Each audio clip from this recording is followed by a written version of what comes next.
Welcome to the Just Barbarian Things podcast actual play of Call of Cthulhu 7th Edition's Masks of Nyarlathotep.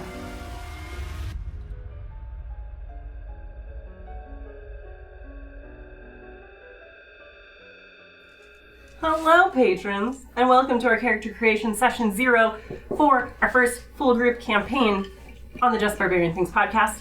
We will be delving into the Masks of Nyarlathotep, which is in Call of Cthulhu 7th edition, for those of you who are not aware. I'm Rainey, your keeper for this campaign, and around the table are our players who will be building their investigators today. I've got Santiago. Not 3 or 4 or 5, but 6! 6th edition! Or 7th something edition. like that. Yeah, close enough. You're done. I've got Richard. Yep. And Jesse. Hey. And Jessica. Hey, everybody! It's funny. I usually test the microphone by going, and I'm Jessica. That's what you do every time. Oh dear. Offline, we decided on leaning towards pulp in our campaign. Since not everyone has a lot of experience with Call of Cthulhu, it'll make your characters a little bit more survivable. It'll give you a little bit of wiggle room for making poor decisions without immediately dying. And it gives me some wiggle room to add some extra action if things are getting a little too easy. It'll give people wiggle room to make poor decisions without immediately dying rich. And that's basically this half of the table. I mean, you know. Fair enough, alright. The check for traps with your face half of the table? Well, I don't do that on purpose in D&D. But, Alright, so something that you guys will get used to over the course of this game, and I don't have a cool device for you yet, but I'm getting one, so don't worry about it. I know you're expecting me to have a thing. But you guys will get clues and information. It's a pretty common occurrence. And so we're going to start our character creation with one. This is the first clue of the campaign. Since you guys haven't officially started yet, I'll go ahead and read it into the record. This is a newspaper clipping that went out in the international news circuit. It says, "Search for ancient pyramid in Peru. Explorer plans expedition to discover site of lost civilization. Lima, January 12th. Explorer Augustus Larkin is planning an expedition to the southern highlands of Peru, where he hopes to identify the site of a pyramid long forgotten by history. Following the discovery of a number of gold artifacts in the region, Larkin believes that he's found evidence that will lead him to their source. He is currently in Lima planning the expedition and is recruiting companions and possible backers." So, and you can hand it around and stuff. It's for all y'all. I do like your 1920s Newscaster voice? That was newscaster great. voice. It was like, Right, yeah. Dateline London. It reminded me of, yes, you can use my balcony, but first you have to listen to my tale. Right. So like I said, this article went out in the international news circuit. So that means your investigators can be from pretty much anywhere, and it makes sense. They can have pretty much any manner of career or goal. They could be craving adventure, interested in history and archaeology. They could be the agent for a potential monetary backer for the expedition. There are lots of reasons a character might want to go to a random South American country and do something exciting for a while. So it's pretty much as open as it can be. Some things to keep in mind. So the first chapter of the campaign is a prologue. So it takes place 4 years before the real campaign starts. So as you're making your characters, keep in mind that when we start, you're actually 4 years younger than you will be in the main campaign.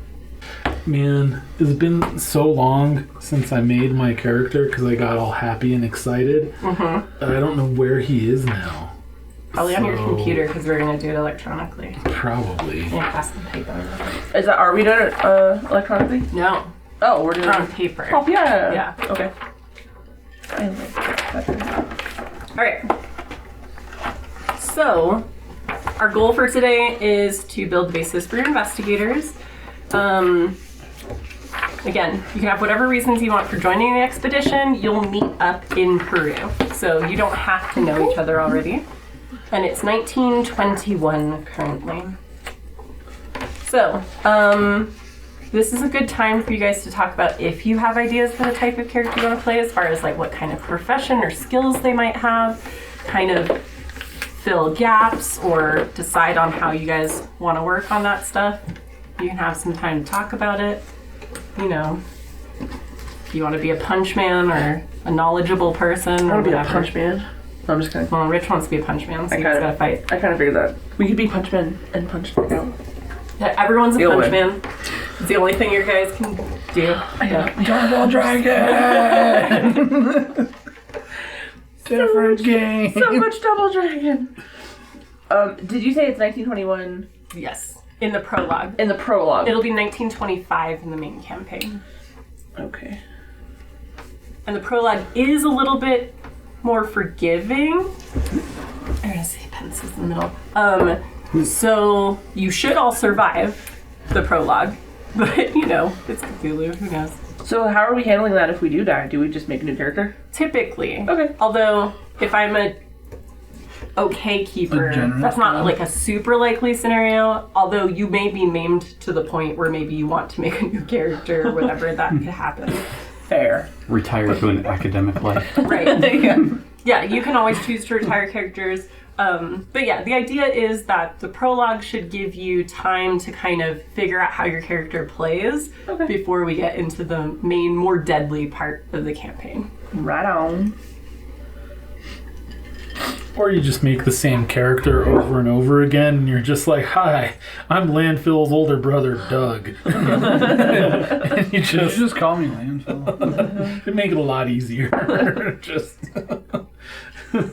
so, as expected, as soon as this concept for this game dropped, I got all super excited and went all ham and made this crazy big character and stuff like that. So I have a pretty good idea of what I want to play. That being said, I mean, I'm not married to it, so if it doesn't fit with the group dynamic, I'm cool with Switching it up. right. Yeah. What is So your character?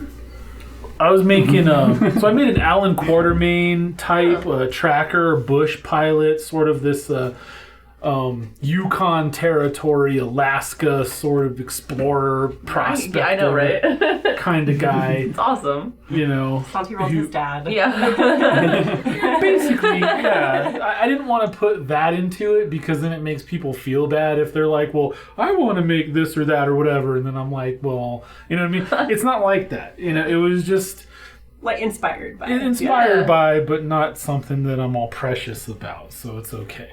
But his strengths are going to be like tracking, survival, guns, very, if you remember Dude Man from Bram Stoker's Dracula, the American with his big old Bowie knife and all that, like It's like, that yeah, sort like a of tracking pilot, I think you have on, like, you wanted to do maybe. Well, not necessarily, but tracking, writing, survival, native cultures, shamanistic type of stuff. Maybe you had Because he some would, occult yeah, he interest. had some occult because he would really like mesh with the native Inuit people because that's where they live. So if you want to learn how to survive Yeah. in the Yukon and in Alaska and all that kind of stuff, you like, well, let's figure out the people who live here just chill out and they're like, this is every day. What do you mean survival? It's Tuesday, dog. Yeah. Like, so based on that, he has that affinity for native cultures and their occult ties. He does have kind of a I'm gonna get you sucker thing going on with like all the guns and stuff just fully strapped because that's what you do when you're going out into the wilderness or the jungle. Well, or yeah, wherever. which will make it really interesting when you guys are like in a city. So Santi's interests are kind of guns, tracking and spot hidden probably, and like riding, driving, maybe that sort of stuff at least. Riding, Maybe. driving, climbing trees, putting Right. on makeup when you're up there. Yeah. Obvious. What else did you climb trees And then for? Richard, you kind of wanted to be a pugilist type, I think, right? And punchy. You wanted to be an Or do some Australian punch duelist. Punch man. Kangaroo fighter? Huh? I was thinking for a backstory, I would put him in England and such was war. World War One. England and such. It was quite. England and such. Well, England, yes. UK. Yes, of course, yes. So veteran. Was a veteran. Splendid. Got really comfortable with close combat when tunneling. Yeah. Okay, awesome. Oh. So hardcore motherfucker. Hardcore guys, seen some shit. Damn. I'm trying to figure out how to entice them to go to this thing. Maybe an employer is sending them. A potential investor that wants you to check things out, or even someone who wants you to act as protection to make sure the stuff they want gets back, because gold artifacts are being found. Or muscle out muscle out some competition. Yeah. So that's definitely plausible. So we have a lot of action-y types over here. I know you guys tend to like filling in the gaps. We are definitely missing knowledges so far. If you guys are interested in those types of things. But again, we can make it work with whatever you guys are interested in having skill-wise. It's not bad to have overlap. So kind of up to you guys and how you want to handle it. Do you have any ideas what you want to do, Jesse? Well, so I went to school for an anthropology degree, and this is probably the most use out of it that I can. So yeah, I was kind of leaning towards some kind of academic, but maybe a cultural or maybe archaeologist type thing, where you're pretty much writing grants that include bribery money, right? You know, so you can actually do your field work. So makes sense.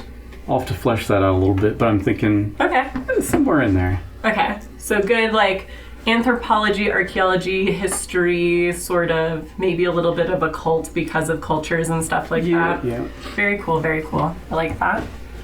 Jessica? Yes, darling. What are you thinking for your lady? My lady character. Oh shit. I was thinking, okay, so we don't have any like Healy type stuff. So yeah, you don't have any sort of medical person necessarily, although potentially depending on the type of person you are, you could have some biology, medicine sort of stuff for like identifying bones and stuff. There's crossover. So yeah, there's that. There would be things like, I'm just looking through because I'll give you guys these in a second. Psychologists are weirdly like helpful in Call of Cthulhu because you can like not only like sense when people are trying to like mess with you because it's kind of like the sense motive sort of thing, but as people take sanity losses, because Call of Cthulhu is kind of gnarly in that way, you can help them restore those better by doing like psychoanalysis. So you could straight up be a psychologist or psychiatrist. You could be a clergy member. They have a lot of those skills. Or you could be anyone who, like, any sort of person who has part of their repertoire, even if it's like a charlatan, they usually have decent psychology skill, you know, because they're like reading people to mess with them. Like, I speak with spirits, but you don't really, you know what I mean? Right. So like that can be a useful skill as well. But medicine is definitely useful in first aid and things like that. Okay, like that's what I was wondering, is like, is that actually useful in this game, or is it not people so much? are very useful. People who are stealthy and slick and can snag stuff and get in places. And, yeah, I know. I know you love playing rogues. What? Does Call of Cthulhu have a sneak attack?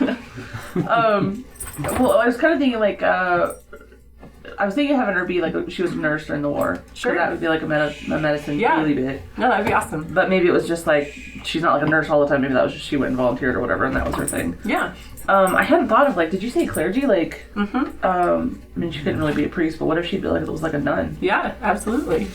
You could be like, you know, going on missionary work, basically. Yeah, because I mean this... And then you get caught up in all this mess. Yeah, or if they think there might be some kind of occulty issue. Yeah, that would be very... Exorcist! I mean, what? No, absolutely. That would 100% work for this area, too. Yeah, I think maybe I'll try something like that. Okay, cool. That's cool. Cool. Yeah.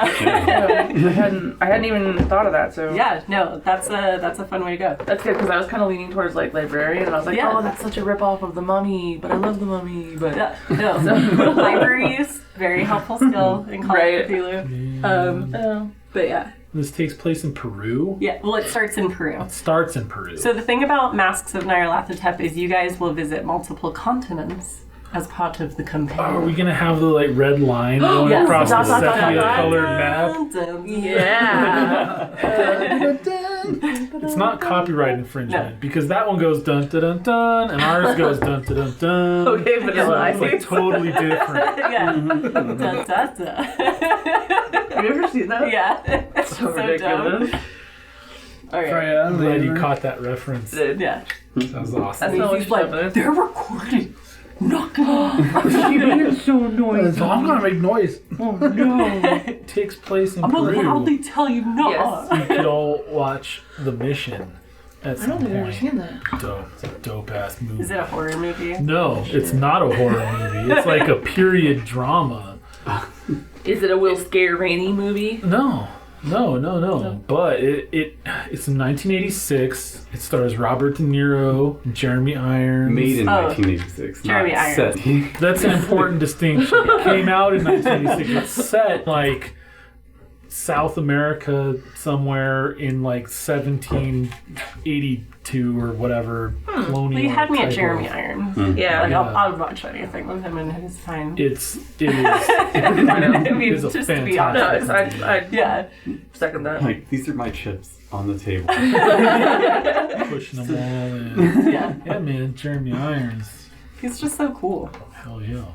All right.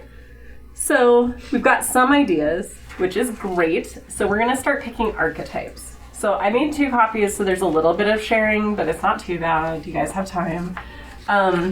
Archetype is not your profession, so you don't have to match it up with your career. Although you can, like, you can have a scholar academic, right? If you're like a World of Darkness White Wolf person, think of it kind of like your nature. It's more like your personality and underlying like drive to do things, kind of how you interact with the world. So I'll put one on each sort of side. You'll have to share with Jesse. So the way I did it, Jesse, because I know you like rolling on things, I do. Are you there can tables? either read No. through the list Wait, and pick maybe. one. That's Yeah, you go guys. ahead. That's you You guys. can share with Jesse. I'll share Oh, with you can Jessica. share this way. Yeah, that makes sense.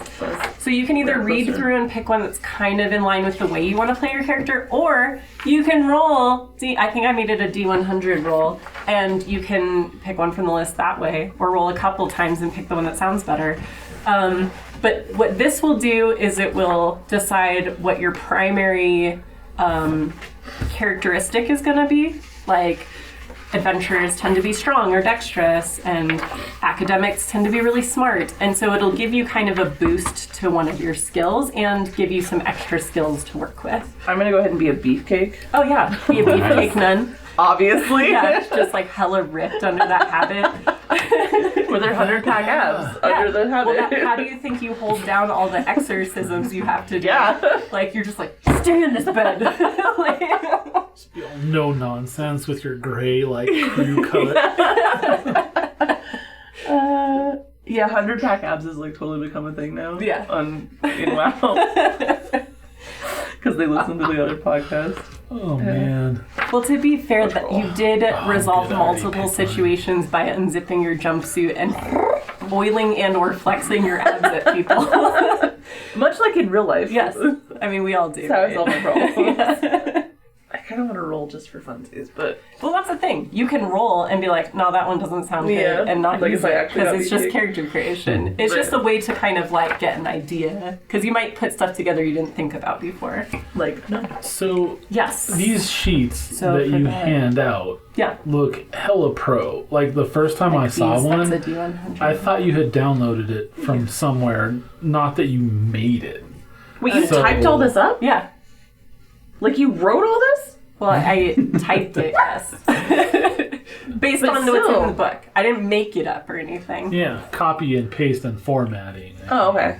But still, No, hand jam. Because All the hand jam. sections in the book have that and all of the stats and skills that go with it. You guys to just have kind of the truncated, important info. So this is really handy, is all I'm saying. The, yeah, like, that is really cool. how it's broken down with the numbers and stuff and the different headings and whatnot. So I don't know if this is available to patrons or whatever. Yeah, but, so like, all of our documents are available to patrons at our session 0 tier or higher. Okay. Well, that's good. This is actually a really useful, thing. Yep. 32. She must know what 32 Oh. is. Yeah, read me 32. Sorry. Oh, no. I'll read it to you. Yeah, read it. That makes it more fun. Read it to me, bitch. Yeah. Like, Jesus, Be the Jess, reader. you're not at work. You're getting Calm a degree. down. Like, use your degree for something English. Oh, shit. Are you serious? Is it BK? No. 29 to 32. Femme fatale. Femme Patel Nun. Oh my god. A deadly individual who usually masks a self-centered approach to life. One who is ever vigilant. By constructing an alluring and glamorous persona, the fatale is akin to a spider. Oh, so you're like the spirit store nun with the slit that goes all the way up? Like the thigh highs. They draw others to their web in order to possess what they desire or destroy their target. Jeez. Brave and cunning, the fatale is not shy of getting their hands dirty and are a capable foe. Neither are they foolhardy, and they will wait until their web is constructed before dealing out a sudden and well-timed assault. This sounds like a lot like Jesse. You could be like an assassin Yeah. in the Roman Catholic Church. Like, There you go. Yeah, where they're like, get in there, take them out. You have one of those rings where you're like, Yeah, with a little poison. There you powder go. And it in has it. like a cross on it. Yeah. For the real. kind you turn around Or you and could then it roll, has like, a needle Yeah. instead. A needle hairpin that's like a Or that knife. too, yeah. There's so many cool things. It could be kind of. Or you can roll again and see if there's something more nun-like. More nunny. But you can do something with that for sure. I'll think on it. Oh. I'll think on it a spell. Okay. Always use these to kind of crystallize what you were leaning toward. You're like, oh, well, nah, that's not actually what I want. Yeah. It's really this. Right. kind of thing.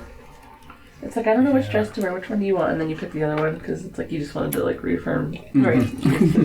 I don't remember which one I chose, but I chose one already. I believe if It I was can like see Adventurer or Hardboiled or something.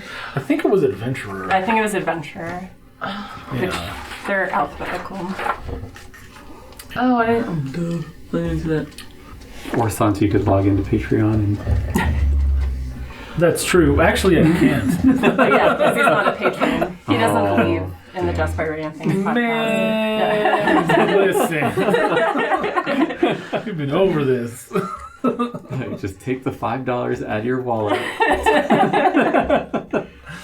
And let a slightly smaller amount come back in. Then- Oh my god. Have you guys played? You're not going to be as excited about this. Have you played Mechagon yet in WoW? The little gnome robot-y island thing? Oh, uh-huh. Did you know there's capybaras that you can capture and have as pets? Yeah, and they're amazing. They're everything you would hope that they are. They're amazing. And when they die, they're like, it's even cute when they die. And when they fight, they're like, it's amazing. They're amazing. Santiago. They're so cute. They're adorable. You need to come to Blood Sale. Just split your limited time. All right. There. I'm going to go print it. This is really helpful. Reload. This handout. It's a lot of choices. Yeah. So, yeah. So maybe I should make a nice character for once. I'm stronger than Not a mortally corrupt one. So I think the swashbuckler would be That's a good one. kind of the best. I don't know. You probably want one that's kind of, I don't know. If you're trying to be like So hired muscle. swashbuckler is gonna be dexterity or appearance as their core. I guess two-fisted. Two-fisted is strength or size as your core characteristics. Oh, and it includes fighting, brawl, and firearms as skills. So that's probably a good one for you. I found the digital version and printed up the physical version for my character L. Quinton P. Bottom IV. L. Quinton? I like it. Just as approved. So you were interested in using this as a template or a guide or just a... You can talk through what you chose and stuff Bam! as we go through each step. Hold it over the candle. Yeah. I mean, I need to be able to read this. Hey, if we were playing 10 Candles, we would be burning stuff. So That's true. Looking forward to that. Can I get roll again? Yes, you can be roll again. Where every session you have to have a new character. We kill you every session. Oh, man. That could be cool. Challenge accepted. That actually would be kind of cool. To have that style of immortality, that Groundhog Day kind of thing going on. Yeah. It'd be pretty cool. That's the thought. Maybe not for this one, but... Let's go back inside. So, I mean, if you're going to go insane at the end of every... If you're gonna use your shit At the time. end of every episode, we have to find a way to make your character go running off into the wherever. Alright, what are the rest of you thinking? I know Santi's sticking with adventure, right? I was thinking Seeker, maybe? Ooh, that's cool. Or, because I don't know if Scholar is quite right. So, Oh. Scholar is going to give you education as your core characteristic. Mm-hmm. And it's going to give you access to skills like anthropology, cryptography, history, languages, libraries, medicine, and occult and sciences and stuff like that. What So is it's very academic. right? And then Seeker bloop, is going to give you intelligence as your core characteristic Okay. and give you access to some of the same skills, but with a lot like psychology, spot hidden, and stealth thrown in for good measure. Okay. Yeah. Ew. Silly baby. Where you sleep up here? Did you get your stuff? Yeah. What are you know what you're gonna do? Yeah. So what's the difference here? Yeah. I'm leaning either towards Scholar or Mystic. Okay. So Mystic is going to give you power as your core characteristic, which is like mental power. So it is going to affect how much magic you can do if you learn rituals and spells and stuff like that. But it's also kind of like your resistance to certain like effects where people are trying to use those sort of things to control you or something like that. So it also increases your starting sanity, because your starting sanity is going to be your POW basically. So you're going to get access to, as a mystic, astronomy, which is a science, disguise, history, hypnosis, languages, natural world, occult, and psychology, sleight of hand, and stealth. So those kind of stuff. And then what you were looking Scholar at the other one? Mm-hmm. So Scholar has education as the core characteristic, which is going to influence your default language skill, as well as basic knowledge rolls and stuff like that. And you get access to anthropology, cryptography, history, languages, library use, medicine, natural world, occult, and any science. So it turns out the archetype I went with is As the oven. the oven. Is what? Explorer. Oh, explorer. Yeah. So, I don't need your face over here, thank you. sorry, I'll just leave you. Okay, explorer, got it. Yeah.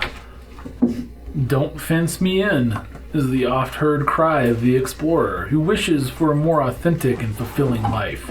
Strong-willed, virtually unshakable, the explorer is ever questing for what lies over the horizon. Possibly at one with nature, such types are content to sleep where they fall, happily disdaining the soft comforts of urban life. Whether hacking through jungles, squeezing through caverns, or simply charting the hidden quarters of the city, the explorer is often a misfit who grows restless and annoyed by those they consider to be weak or cowards. Yeah, that makes sense. Mm-hmm. All right. It's a perfect You got fit. Those that. things are amazing. They really are. little alright, well, don't mind if I do then. All Get right. used to them because I'll bring in more. As you guys decide, just let me know, because those will determine some of the starting characteristics that we're gonna roll. So Which one do you think you're gonna do, Jesse?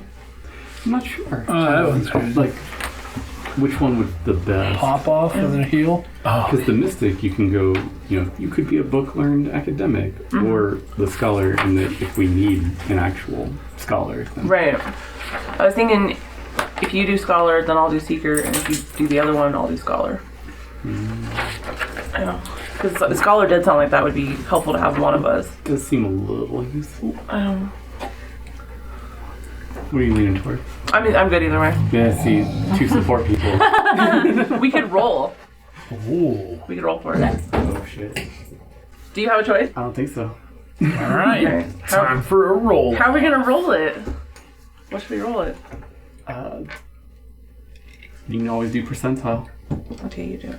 Or you could do like higher roll is the scholar, since that's the one you guys have in common. Oh, that's true. Oh, It's like we'll both roll percentage, and whichever the higher percentage will be the scholar. Sure. I mean, however you want to do it, it's just a suggestion. That makes sense. I mean, that works. What else do I need for a thingy? I'm over here, the unprepared savage, didn't bring any dice. I didn't Pencil, either. I nothing. know, we're terrible. Bad kids. I got You want to catch this My sets are in computer. this giant bag? Are these red? So do the Diablo dice. These are Red and blues? Whoa. Jessica's, I think. No, those are mine. Oh no, those are rain. No, the rings. Ooh, nice. Yeah, I don't have. I have lots of them. I know, but you have a lot of dice. I got 54. I got Nobody wants 35. Scholar. So you're scholar. Mystic? And I'll go mystic. Does that work? Works for me. Cool. That's pretty cool. Ever since That could actually be really cool. What? Because you're going with a nun Yeah. type style. Yeah. a scholarly nun. So like Yeah. when you're Dude. running into the occult and all that, What? Yeah. I thought that might be helpful. so you could be hella judgy. Yeah. Just judge everyone. Scholarly nun, though. Scholarly nun, indeed. No, that's I do think it's funny that the nun is a scholar and the scholar is a mystic. It's a heretic. Yeah. yeah. Like giving each other stink eye all day. That's actually, man, that is a really cool dynamic. And I also like the idea of like your nun being kind of hardcore.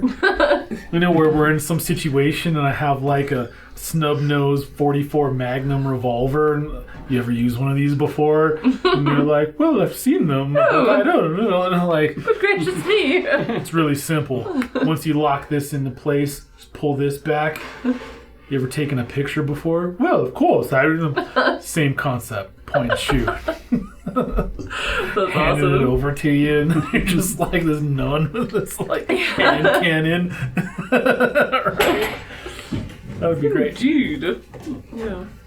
I had to go with that first Alright, so initial Jessica's scholar. in the name You. Jesse. because that seems like a really like Hi, Rich. Did you decide?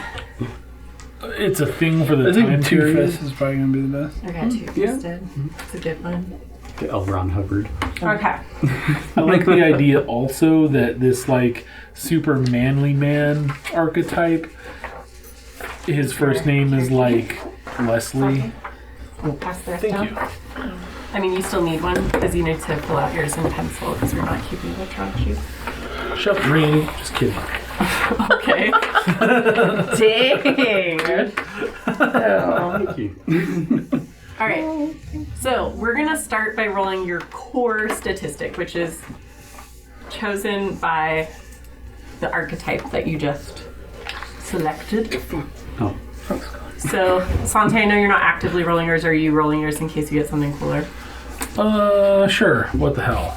I mean, that was the idea, right? Yeah. Whatever you want to You do. gonna join the group? Yeah. Gonna be part of Participation. the herd. All right. So, as an explorer, Sante, you can choose either Dex or Power to be your core characteristic. Are we rolling Sure. D6s? Oh, yeah. Okay. We will be, but I'll get there. Okay, sorry, just kidding. What? I'm pretty sure. I mean, I don't know what I went with. I don't remember. You But CNC Music Factory. What's your highest stat? my highest stat is definitely power. Okay, then you probably did Power. Alright, well, what's Probably the went one? with power. Okay. But you Shut up, can go Rich. however you want. Don't judge me with your eyes. All Your right. face. Jessica. Yes, ma'am. Your fucking eyes to yourself. Don't look at me in that tone of voice. Yes. As a scholar, your core characteristic that we're rolling first is going to be your education, or edu, as it shows up on your sheet. Okay. And then Jesse, as a mystic, yours is going to be POW, which we already talked about. And then Rich, for two-fisted, it is going to be, you can choose either strength or size. So strength obviously lets you do all the stuff that's physically related generally. Size is going to determine your damage bonus that you do in your melee stuff, because it's just kind of how beefy you are. Okay, so it doesn't necessarily mean that he's bigger, bigger guy. So because they wouldn't have wanted, for his backstory, they wouldn't have wanted bigger guys to be in the tunnel. Yeah, so size Because they're bigger tunnels. is a combination of height and weight. So you can have a large size but be a skinny tall dude, Like Abraham or Lincoln. some combination of the two. But you may want to go strength then for yours. So we'll do strength for your first characteristic. Little Kevin Hart type. Yes. Oh my God. Please, Compact. yes. Do I just need to remember that? Just angry and funny. All right. And 5'3", but jacked. So what we're gonna do is for your core statistic, because it's guaranteed to be pretty high, you're only gonna roll 1d6. But if it's a 1, you can re-roll it. Do you need a d6? He's got. Oh, you got 6. Okay. Fancy. Cool. Oh shit, son. Yeah. Did you get a 6? Got a 5. Oh, nice. I got a 1. Get wrecked. So you can re-roll it. Okay. Son. Yeah. All right. So Rich, you're Oh, bring it. Where you at, Rich? all right. So Rich, in By your 1. strength box, in the big box, The next big to strength, you're gonna put 90. Woo! It's good, yeah? Yeah, that is really good because it's out of 100. so that's amazing. All right, Jesse, In accordance with the prophecy, did you get a 6? I got a 6. Dang. All right. Can't be. You should be nice just have to together. one up You Rich, guys you look know. like each other. All right, so You're for both from you New then, Mexico. in your POW, that's going to be a 95. 95. Oh, nice. Yeah, You And guys that's could be in- cousins. You don't in know. the big box of POW, yeah. That's true. All right, Jessica, what'd you end up with? Well, altogether I got a 6. No, I got a 5. 5. All right, so just like Rich, you're going to get a 90 Okay. in your education. In the big box? Yep, in the big box. Got it. And then Santi, you're keeping your old stat or using your new one? No, I rolled a 3. Oh, okay. So yeah, if I you're can not. keep my old one, Yeah. that would be great. Just keep your old one. Yeah. What was your old one? 5. Oh, yeah. Yeah. So, Rich, this is a role-playing game, so the concept is to maybe get outside of yourself and play not like you in real life. So you picking Two-Fisted is like... Did you spend some time thinking about this? No, I read it and it was like... I was like, Two-Fisted is like basically... Are you saying I'm drunk and loud? No, I'll say that. No, come on, Rich. We'll just switch. You be the nun and I'll be the punchy guy. they like... if Rich played the nun, it would sound like Mrs. Doubtfire. They're usually hard drinking. They like getting straight to the point and dislike pomp and ceremony. They do not suffer fools gladly. The Two-Fisted seem to live life in a hurry, contemptuous of authority, and ready to play as dirty as the next guy. I'm like, What are you trying to say? I'm trying to say, don't play yourself, man. Get out of your box a little bit. No! So you guys all I like my amazingly. box. I feel So, safe in here. well done. My box is great. Fight me. Yeah. All right. All right, so now we're going to Problem roll solved. the rest of your characteristics. If we get to the one that you've already rolled, just skip that one and wait till the next one. Okay. So we're going to start with strength for those of you who have not done it. You're going to roll 3d6, please, and add them up. All the dice chicken.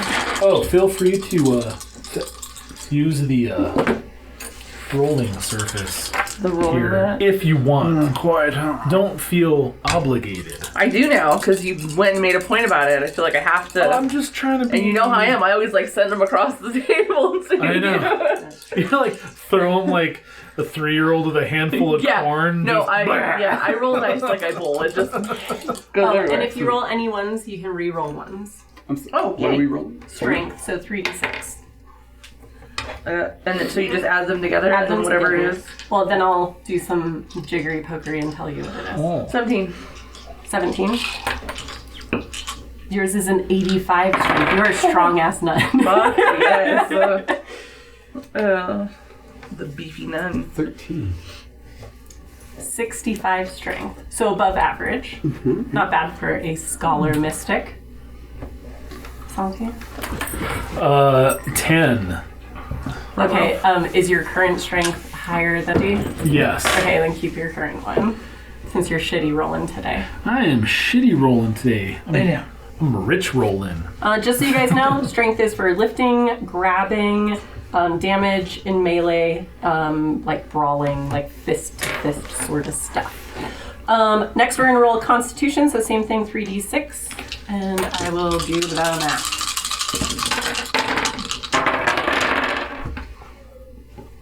And you can re-roll ones, so 10. So yours is 50 for your Constitution, your con. Well, shit. So a little less healthy. Maybe you're older. Who knows? You know? An older beefy nun. Yeah. Just like, It's getting better and better. yeah. There we go. See, you're just building your character up. So, yeah. Dude, it sounds like She's like an old, like retired headmistress that's Right. gone into like. I believe the term battle axe has been applied to you numerous times What'd you get? behind closed doors. An 8. Total? I need to roll any one. No. Oh no.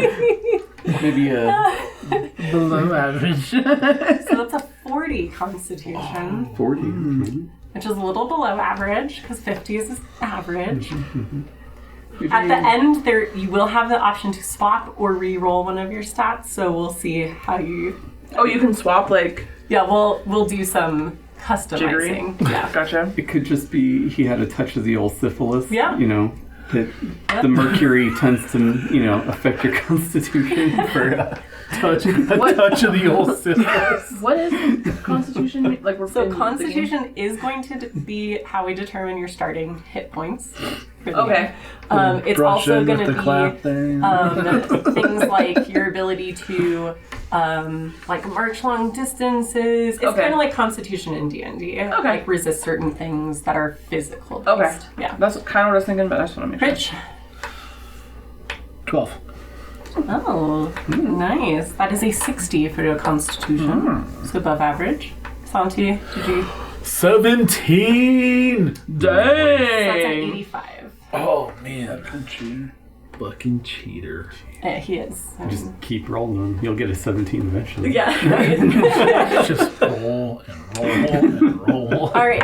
Next, we are determining your size. So you need 2d6 this time.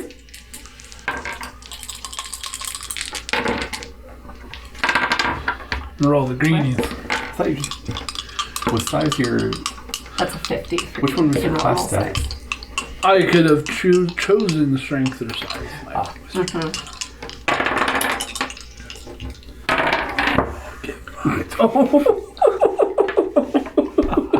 Are you big or are you little? He's little. He's little. What'd you get? We got a 4. All right. So Without you're 50, anyone. which is normal. Yeah, that's what I got. Oh, Yeah, regular you're- size. Regular size Jesse. Regular size Jesse. Regular size Rudy. Oh, shit. All right. 10. That's an 80. Okay. So there you go. Dry Hugie. I'm not playing myself, Sonny. Okay, good. That's a 60 for size. Because it was looking like... This guy's Australian. Just so you know, size is kind of a combined stat for your height and weight, but it does influence your health, your damage bonus, and your build, which have a lot of impact on what you're doing in physical combat. So, Oh, yeah. So for most of you, it doesn't matter too much, but for Rich, it matters a lot. So if 50 is average, does that mean my Constitution is average too? If you have a 50, yeah. Okay. It's like you're not really sickly, but you're not like Kinda- super, like, yeah. never get sick and super great, like march forever. Right. You're a normal ass person. That's Yeah. cool. Yeah. Oh. All right, so next we're doing dexterity. For those of you who haven't rolled that one, it's 3d6 again. And dexterity are your reflexes, your dodge, and delicate work. 12. 12? You said reroll one? You can reroll ones, yeah. So 60 for you. 60.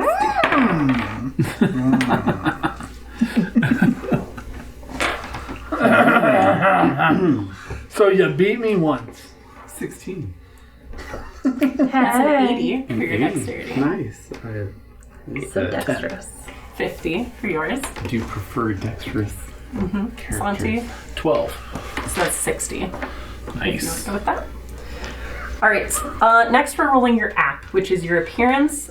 This can be how hot you are, but it can also be like how charming your personality is as well. So it has a lot of. And yeah, it's another 3d6. I'm just like, I'm ready to roll. I don't even know what to roll. Like, sneak attack. Yeah. All the dice. 10. 50. Average everything. Oh, I know. You're gonna have to reroll. 15. Dang. So that's gonna be 75. That's how we got the touch of the syphilis. Yep. I think so. Makes sense. Gotta pay for it. 8. What did All you say? right, that's 40. Oh, you are rolling yourself. So, in your case, that may be a scar that's visible as well. Yeah, it could be a scar. All right, Holy shit. Okay, sorry. 14. okay, that's a 70. All right, next, for those of you who haven't done it, we're doing intelligence, but it's 2d6 this time, Jessica. Sorry. 2d6. All the dice. All the dice. 6. Total? Yes. Okay. So that's a 60 for you. 9. That's a 75 for you. Whoa. Oh my. Rich. 12. Small motherfucker. 90 for you. You're very smart. I wonder what you're doing before you got drafted into the war. All right, and How smart you were before I you also went rolled into a the 12. But yeah. I'm okay with going to Yeah. 85 for my old one, Go ahead. which is not As high. as high. But intelligence is kind of cool. So you have intelligence and education. Education are the things that you've learned formally. And intelligence is kind of your ability to problem solve, to remember things, and that sort of thing as well. So it isn't always in line with your education level. You can be like a hella sharp person who doesn't have a ton of book learning. Right. So, Book learning. Book That's learning. what you meant to say.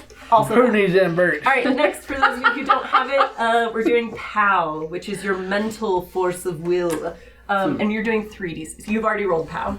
But we Right. didn't roll education? We're doing education at the end. Oh, okay. Yeah. So Just going POW through the- next. Oh, Yeah. so So, last one was in? yes. Oh. Yeah, sorry. 3D6. This is bullshit. Did you reroll ones? No. Oh, Yeah, I didn't have Okay. any ones. It's just I had 2, 3, and 4, so 9. Is that what you rolled? So it's 45. Is that your roll? Name. This was Right, my like I said, for class yours, set. since you're kind of like 95. average below average, we'll probably reroll that. Okay.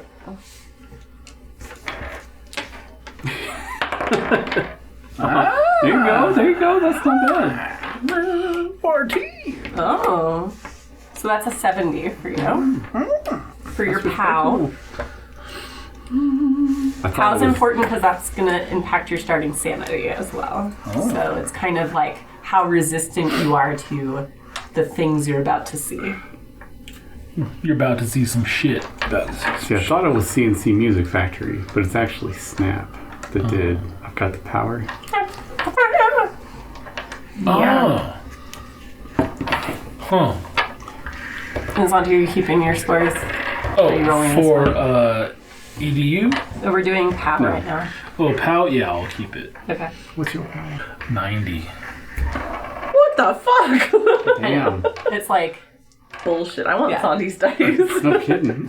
you want to be married to the keeper. Just go with everyone. It's true. All Damn right. it. Last, we're doing education, edu, which is going to be 2d6.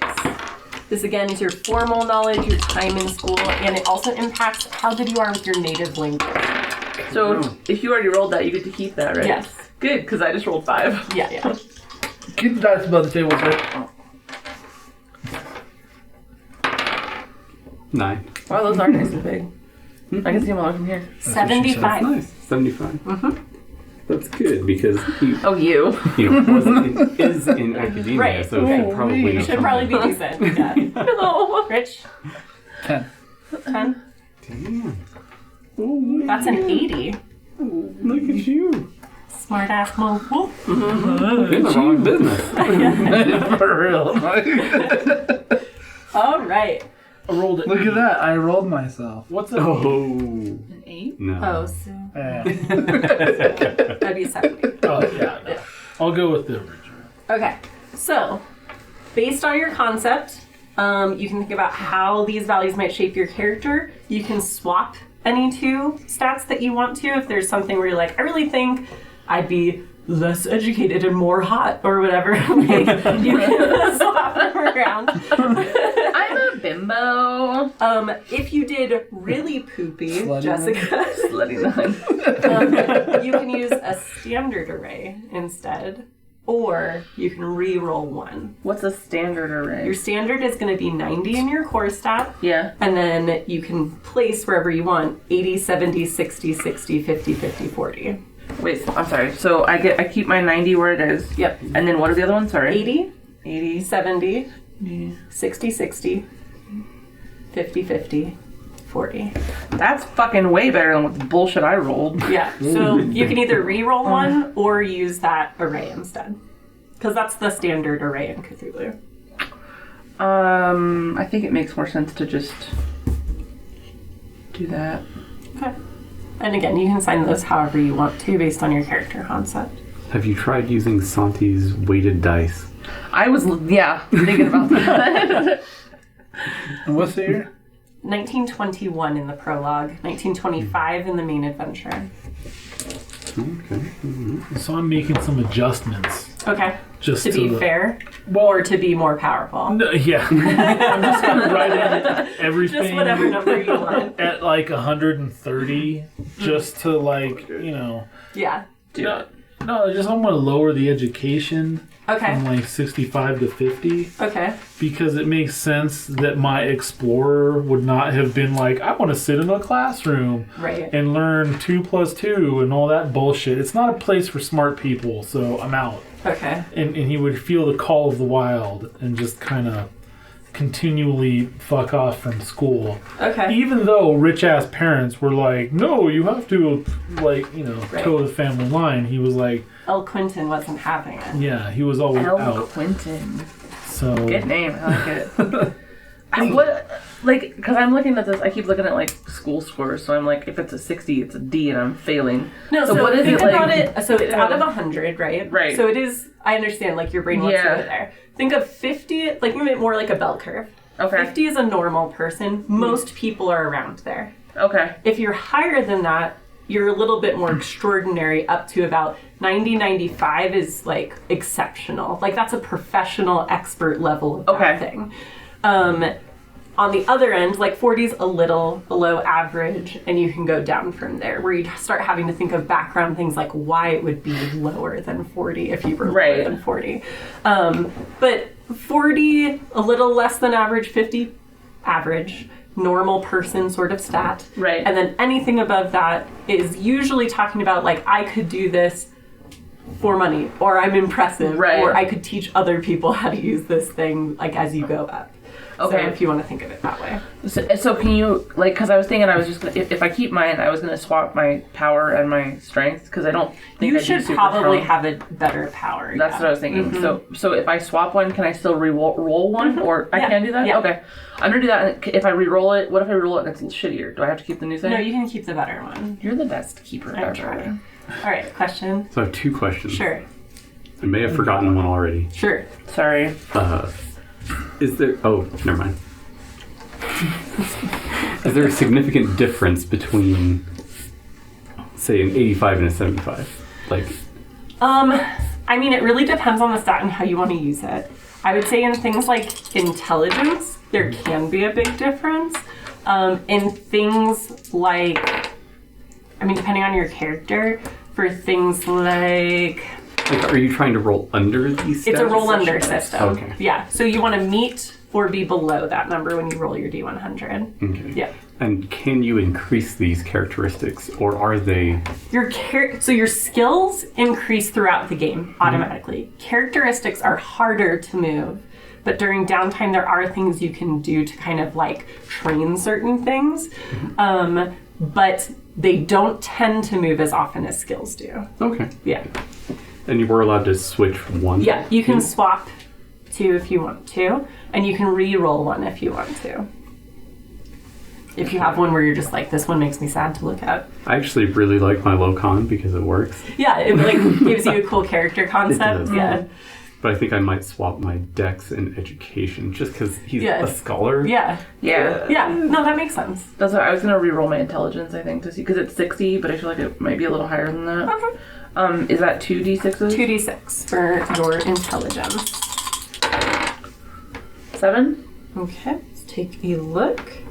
See if that's better. That would be a 65. I'll take it. Okay. I'll take that little 5. Couple extra points. All right. Or how big are you, Rich? What's your size? 80. 80. You don't just So- ask people how big they are, Jesse. God. Well, I'm just saying, because I have a 95 power, but only a 50 size. So even though power is my class stat, I could swap those just to be bigger than Rich. Technically, yes. You just be like, Huge custom-made suits and like a stout cane. Right? We just try to roll up on you and just say, you better settle down, little man. so we're going to talk Little about man. these little boxes that are next to your big boxes. So for normal uses of your characteristic, you're going to roll D100 and you want to roll that number or lower. But there are certain times when something is more difficult than normal, and so you have to roll a hard success or an extreme success, which means the number gets smaller. So these are half and fifth values. The other way that these work, like let's say you're doing, and don't worry, I have a table, it's fine. Let's say that you're doing a normal roll, but you happen to roll really well. If it's under one of the small numbers, then extra cool stuff happens. So I do have math charts so that you don't have to do math. Yay! Basically, you find your base number is your actual stat, and you top just to go half? across. Yeah, so top is half, bottom's fifth. So I'll hand those around as needed. You're going to want to see that. You're gonna want this. I'm just saying. No. You're gonna need it How many before I times do. Okay, I think I'm lost. I think Okay, so the like total for numbers example, of times like you we've got taken like calculus. 90, I think, in your Education. education. Okay. So you'd go to the here. So you're half. Oh, I don't have is to roll 45, and your fifth Oh. is 18. You're just filling in the other box. That's where I was. Great. Yeah, okay, thank you. They're bad, is what it comes down to. Yours are Wait, what's... So I did good. what? Oh, so if it's a 90 or a 91, then I it's did. 45. Yeah. And if it's... Because of the way it And then it rounds. comes over to Yeah, 18. A and For I the got smaller one class. one, yeah. So you, Okay. because you have two boxes. Right. Yeah. So the first B box and is going to be Calc 45. This hit. Okay, got Yeah. it. And that's what you're doing. In our Calc 1 class? Got it. With that one, All right. So age can be anything you want. Just keep in mind the prologue is 4 years before the actual campaign. So if you know you want your character to be like 30, for example, just make them, 26 from now, and then they'll age 4 years magically. So you can think about that. You don't have to write it in right now, but just keep in mind 15 to 86 is kind of your It is. Cthulhu range of ages. Ages, yeah. Yeah. Sorry. But let's talk about derived attributes. So your hit points, which is kind of under on the left side, I think. Yes. That's gonna be, we're gonna add some stuff up to figure out what those are. So, we'll just start with Santi, because we can. Okay. Santi, what is your con and your size, please? 60 and 70. That's a huge fish. Alright, so your hit points are 26. So you're gonna write the max number in the box and then circle the number that corresponds with it. Because that's how you track your current. Alright, Rich, what are your con and size? 60 and 80. So yours is gonna be 28. You're average. Jesse? 40 and 50. Yours is going to be 18. So you're circling it in the box and then also writing it in the Yeah, because that's point? like your max. Yeah. It's 28. Yeah. 28's not in here. Yeah, it is. What? It's right under Yeah. It's 21. after 27 Oh, you want to look good. and before 29. In your hut. Oh, it's over here. Yeah. Oh, I thought it was this box. Do we need to talk about math again? That's the one. No, I need to Yeah, talk yeah. about like what boxes I'm looking at 100. because this box Together? says Yeah. max Okay. So yours is MP. going to be 20. That says MP, not HP. Sorry, mine was 18? You Yes. said? 40 and 50? Next thing we do, I'm gonna make a barbarian Yeah. named Hilda. She's Yeah. gonna be like 8 feet tall and just It's because no I more of can't these little read. frail characters with Right. no help. Next, we're doing your MP, which are your magic points. So I need to know what your POW is, and you're going to take. So notice we did half and fifth values. Whatever your fifth value is for your POW, so your smallest POW number, that is your magic point number. Oh, that makes sense. Why it only goes to. Yeah. So if you have a high POW, you're going to have more magic points to use in the game. It's the same thing. You just circle it and write it. Same. Same. What's that? Your face. Magic points are your little POW number, your littlest POW number. Littlest POW number. Yeah. Okay, and that's this little. That's this the one you box. tried to make your health. All right, so now we're going to figure out what your damage bonus and your build are. And if I recall correctly, I think those are kind of at the bottom right of your sheet where your combat Yep. stuff is.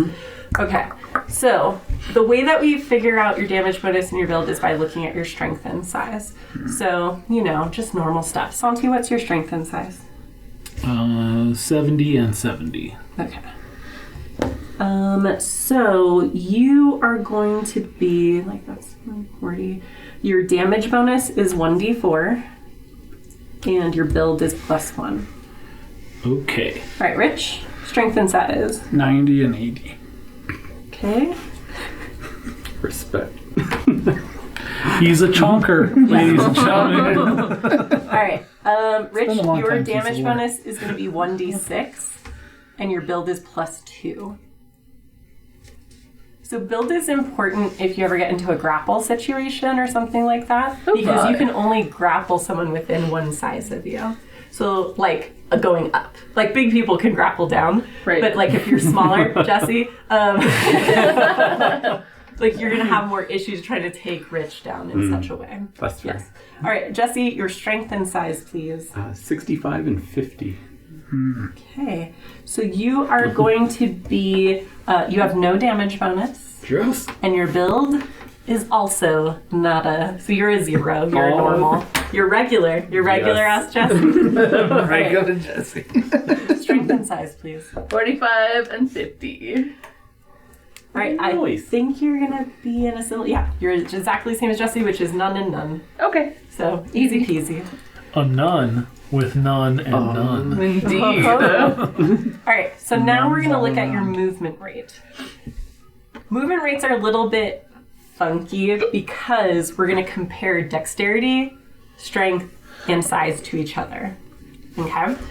So, Did you say dexterity, strength, and size? yes. Okay. So, if your dex and strength are less than your size, both of them, then your movement is 7.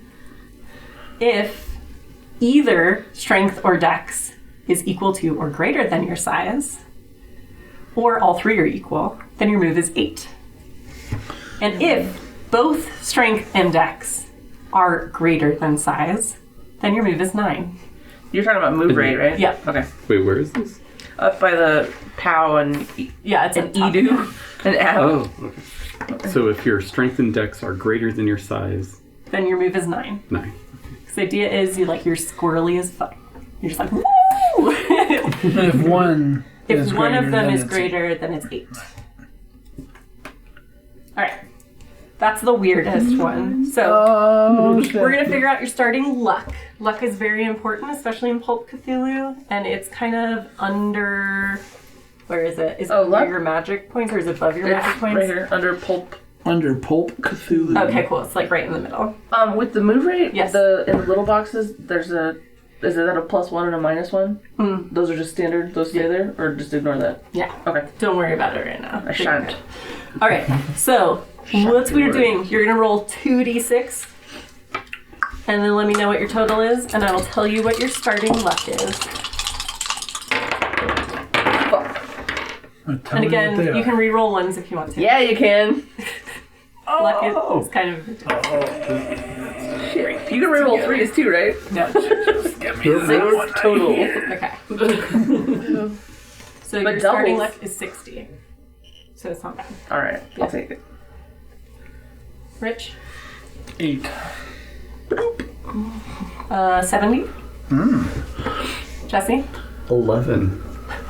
Wow. You're just the luckiest Lucky. dude. That's an 85. Well then. Dang. And Santi, you Wait, already what have was one, or it? did you roll? I rolled an 85. So you would have had That would 100 be if a it wasn't 70. for the syphilis.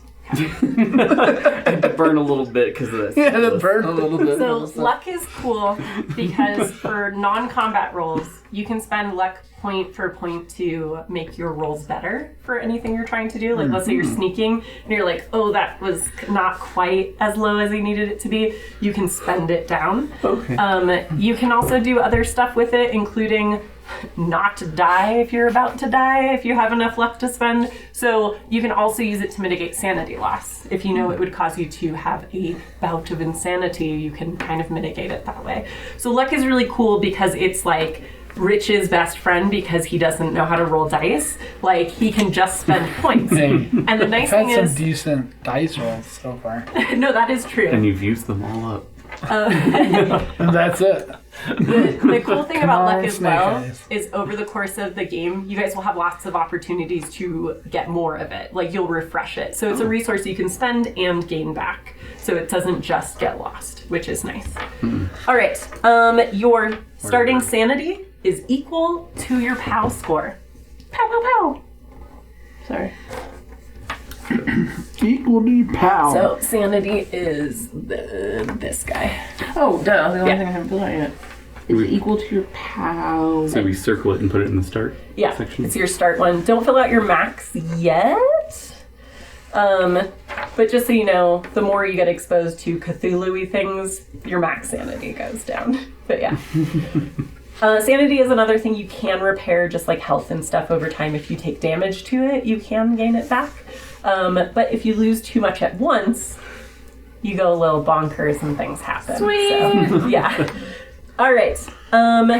That is where we're starting. Okay, so we're going to look at your first couple of skills that are related to your characteristics, and then we're going to stop. So if you look where it says language own, which I think is like they're kind of alphabetical, so it's like the third column at the top. Depending on where you're from, your native language may not be English. The little line lets you put what your language is, but that starting score is equal to your education. Oh. So if you are from Australia, you would put English and then your education value in the big box. If you're from Alaska, probably still English. Maybe I grew up in Out in the bush? the bush Aboriginal. with Aborigines. It's okay if you don't know what you want your native language to be yet, just put the score in for now. Right. The other thing we're going to automatically fill out, if you find your dodge, which is on the left-hand side, because D is towards the start of your stuff, your starting dodge is going to be your half value of your dex. Is that in the big box or the? Yeah, Okay. so your The big... top box. Yeah. Wait, the top box? Well, so in the dodge big box, Yeah. you're going to put your dex top box value. Oh, gotcha. And is that equal to the dodge box in combat? Yeah, you're also going to put it there. They put it in a couple places because you need to reference it a lot. All right, and we're going to pause to shove food in our face holes. Pause! Before we get to skills, we're actually going to choose your pulp talents. Those are on the back. Are you okay? Those are on the back of your character sheet. There's just a section that says talents, I think, or something like that. because you're just going to write in the ones to choose. So there's a couple of ways to handle this depending on the type of person you are. And again, I made a couple of copies, so share as needed. There are 4 talent categories. So you can either just pick, oh, I want 2 out of mental, or you can pick, oh, I want a miscellaneous and a combat, or you can roll a d4 a couple of times to figure out which table you're going to pull from. And then you can read what's on the table and pick one that matches, or you can rando roll on the table as well. Tables within tables. I like All it. right, so I don't think share, right? And then you and Jessica share.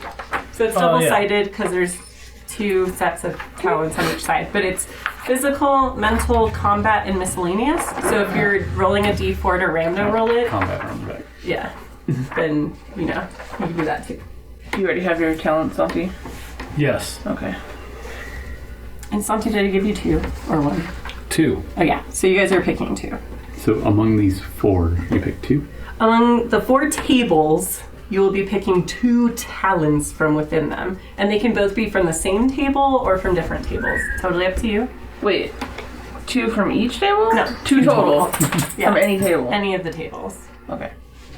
So there's 40 to choose from So the talents are just kind of broken up like... into general categories. In case there- you know, like, oh, I want my character to have a combat thing. Right. You can do that. Or you can randomize really read it 'em or down. whatever. Is there supposed to be a table 1 and 2 somewhere? No, it's just Let me know when because of they where do. they fell in the chapter. Rude. Yeah. Because I think table 1 is like, yeah, damage bonus and stuff, which we already did. Psychic power, that's cool. Iron liver. May spend 5 luck to avoid the effects of drinking excessive amounts of alcohol. Thing about That's funny. drugs and alcohol is they do help you prevent sanity loss Okay. because you don't care about weird shit you see as much, Fair. but there are other consequences. So if you have an iron liver, you don't have to worry about those so much. Nice. But these are a special thing that only pulp characters get, so it'll be a way that you're just a little more powerful. Santi, what were your talents? Hardened and rapid fire. Okay, I want like 8. We narrowed it down to 8 of them. Yeah. Okay, that's a good start. I'm trying to look at like lore and mythos knowledge. Mm-hmm. And what's the difference there? So mythos is specific to the Cthulhu-y elder gods. So you have like occult skill, which is general like supernatural whatnots and like rituals and things like that. Right. Mythos is specific to the like the dreamlands and Cthulhu and stuff that humans don't normally know about. Okay. It'd be like recognizing a mythos-specific monster or place or language would fall Okay. under that. And the cool thing about mythos is by default, a new character always has 0. So if you have mythos at the start of the game, that can be kind of powerful. Okay. The thing about lore is it's going to be a specific thing. And so it gives examples there, right? Right. So with that, it would be, Like how it says yeah, dream lore, vampire lore, werewolf lore, etc. yeah. And so that basically unlocks an additional skill that you can spend points in that's specific to that lore. Okay. And so if you wanted to be an expert in vampires, you would have a vampire lore skill that you could put points into. So do vampires and stuff like that exist in this world, or do we know? It depends on what you believe. Did you want to look at this on here? You already could. Yeah, I see it. Come here. Think. What were you leaning toward, Jessica? What? What were you leaning toward? I was looking at mythos knowledge. I thought that sounded good. What about you? One of the like telekinesis or something like that, the mental. That'd be things. cool. And That'd be really cool.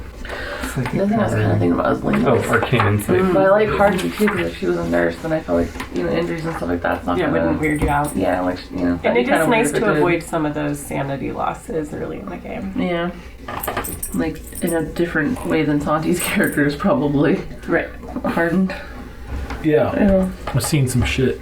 Hardened is really common for like veterans, for nurses, for police officers. Yeah. Yeah. Not so common for like academics. Right. They're like Mutilated corpse. But it's fresh. I can't deal with that. Oh, good lord. I would think of that one and resourceful. That's nice because you avoid the roll if you want it. So that is cool. Because So much slaughter. there You are always come, like, cases where, Drenched in it. like, let's say, and this is one of the things I like that's not in Dungeons and Dragons that I wish was there. But you guys can be like, oh, we're gonna go through this place. Like, is there any extra ammo in here? Like in this house that we're in? Right. And I'd be like, make a luck roll. We gotta see if you're Right. lucky enough to find it. So yeah, with resourceful, you can always choose not to make the luck roll and just to spend the points instead and get it automatically. So that's cool. That's cool. What's the difference between strong-willed and arcane insight? Because do you roll your power when casting spells? So arcane insight is okay.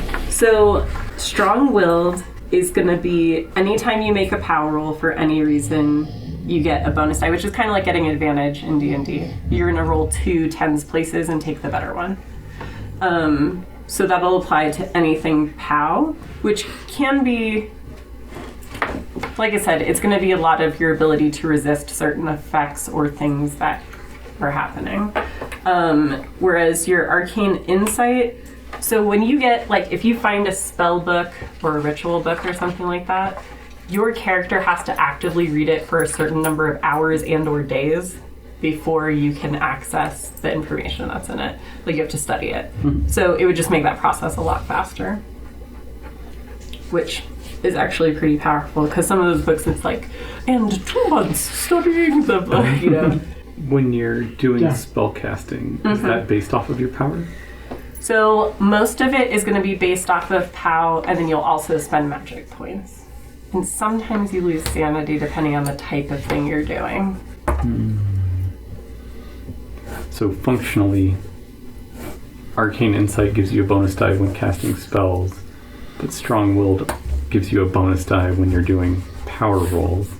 Right. So if you're rolling power for casting spells, Yeah, and like I said, it depends. Like, here, let me pull up a spell list so I can tell you for sure, because I think they're not or I could be all going too exactly deep the same. and, you know. No, that's fine. Eldritch Lore. There's like one where you're creating a zombie and you just spend POW and potentially lose sanity and take time to cast it. Most of the dice rolls that I'm seeing are based on casting time or how much sanity you're gonna lose by just casting it. Maybe once you learn it, it's kind of automatic that as long as you have the points to spend, you can cast it. But most of them you're going to roll to see if you're Come here. losing sanity. Losing sanity. And some of them you roll to see how much it costs. Linguist. What about it? How useful is that? So you guys are going to be traveling to multiple countries. So, and potentially reading clues in other languages. So being able to communicate and or read other languages can be very useful. Okay. It just depends on the type of character you want to play, though. Right. Yeah, but it definitely can be helpful to have access to more than one language in the group. Alright, so I rolled for it, and it's Mythos and Hardened. Okay. You're going to have something interesting happen since you're giving yourself mythos. So you go on the front, well, on the back side, if you want to stay back there, Yes. you can give yourself little notes about what your talents are so you remember. Oh, down here? Yeah. I love random rolling. I'm doing psychic power and Nice. linguist. Nice! Oh, that worked out. I know. Oh man, psychic power gets interesting.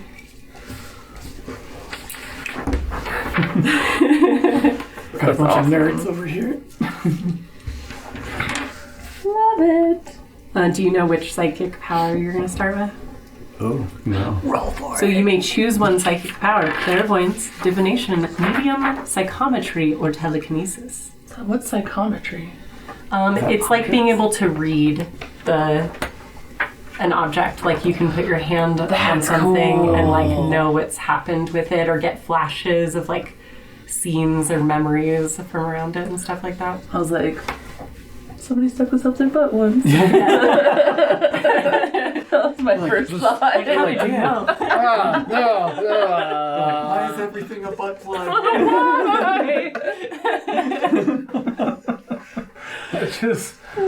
I just see one of us standing there like Don't using touch that. a toothbrush. All of a sudden, very wide-eyed, just like, what? Wait, what? Either psychometry or telekinesis. Psychometry is going to tell you things like if it was used to murder someone, if it's an object of that kind, and if it possibly how long ago and a rough idea of the location. If it belongs to a person that you know, you can confirm the object's ownership. If it belongs to a person you don't know, it gives you information about who that person is. And you can get impressions of the object's history, especially places that it has been for significant lengths of time or exciting things that happened around it. Telekinesis, outside of combat, you can spend magic points to move things. I mean, that's pretty straightforward. But during combat, you can combine it with your throw skill. If you take points in throw, spend a magic point, and you can use it like a ranged weapon, basically. And depending on what you decide to throw at somebody, it does usually 1d4 to 1d6, depending on the size and nature of the item, damage. So, but yeah. So, Fellow heroes. one's more information gathering, one's more, actively resourceful in that way. So what's the difference between clairvoyance and divination? That is a great question. So clairvoyance allows perception beyond normal human senses. So you can use it to gain information about objects still. Ooh, But double dip. yeah. Let's see. You concentrate for 1d6 rounds, focusing on the thing you wish to know about. You spend magic points. You make a clairvoyance roll. A success means you're able to perceive some relevant information about the specific thing you're asking about, basically. Divination usually involves a ritual, such as tarot cards or a Ouija board, rune stones, etc. And you are able to divine the future in some fashion. Usually this centers on a question, so it's similar in that way, but it can take a little longer than clairvoyance, but it doesn't cost as much magic points typically. And again, it's going to be about the future, whereas clairvoyance can be about the present or past as well. So, but you can ask things like, is Dr. Zarkov alive? Or is there danger at this house we're approaching? And stuff like that. So they do have similarities. I think it's more of a flavor thing. If you want it to involve like you getting out your stuff, like your dowsing rods and stuff, or, more of a meditative sort of entering a trance and getting information sort of thing. And then medium, of course, is going to be reliant on spirits and ghosts. But they all do kind of overlapping things. They're different flavors, though. Except for, of course, telekinesis, which is just its own thing. Yeah. Throw some shit at some people. Yeah. Or sneaky move stuff with your mind. Some people have some shit. Tie people's shoelaces together with Yeah. your mind. Always rich. Yeah. Yeah, and telekinesis is pretty cheap, too. The only thing is if you want to use it in combat, you want to put points into roll when we do skills. Or into throw, rather, when we do skills. Because that's going to decide how successful you are at moving stuff to hit people. I don't think I need to worry about combat. That's that side of the table. You're going to play it classic Cthulhu smarts. You're like, avoid. I got goons. You can be an arch villain. Oh no, what was the thing we called them? Toughs. Toughs. Some toughs. Some street toughs. Yeah, street toughs. I think I'm gonna go with divination. Nice.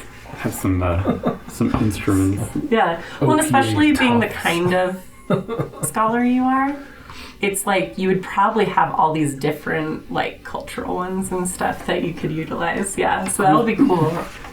Maybe that'll be one of your like background items that you have with you all the time as some of your lucky divination items. Or drugs. Or drugs. Yeah, a lot You'd of be like- ayahuasca, whatever. That's why you're in Peru.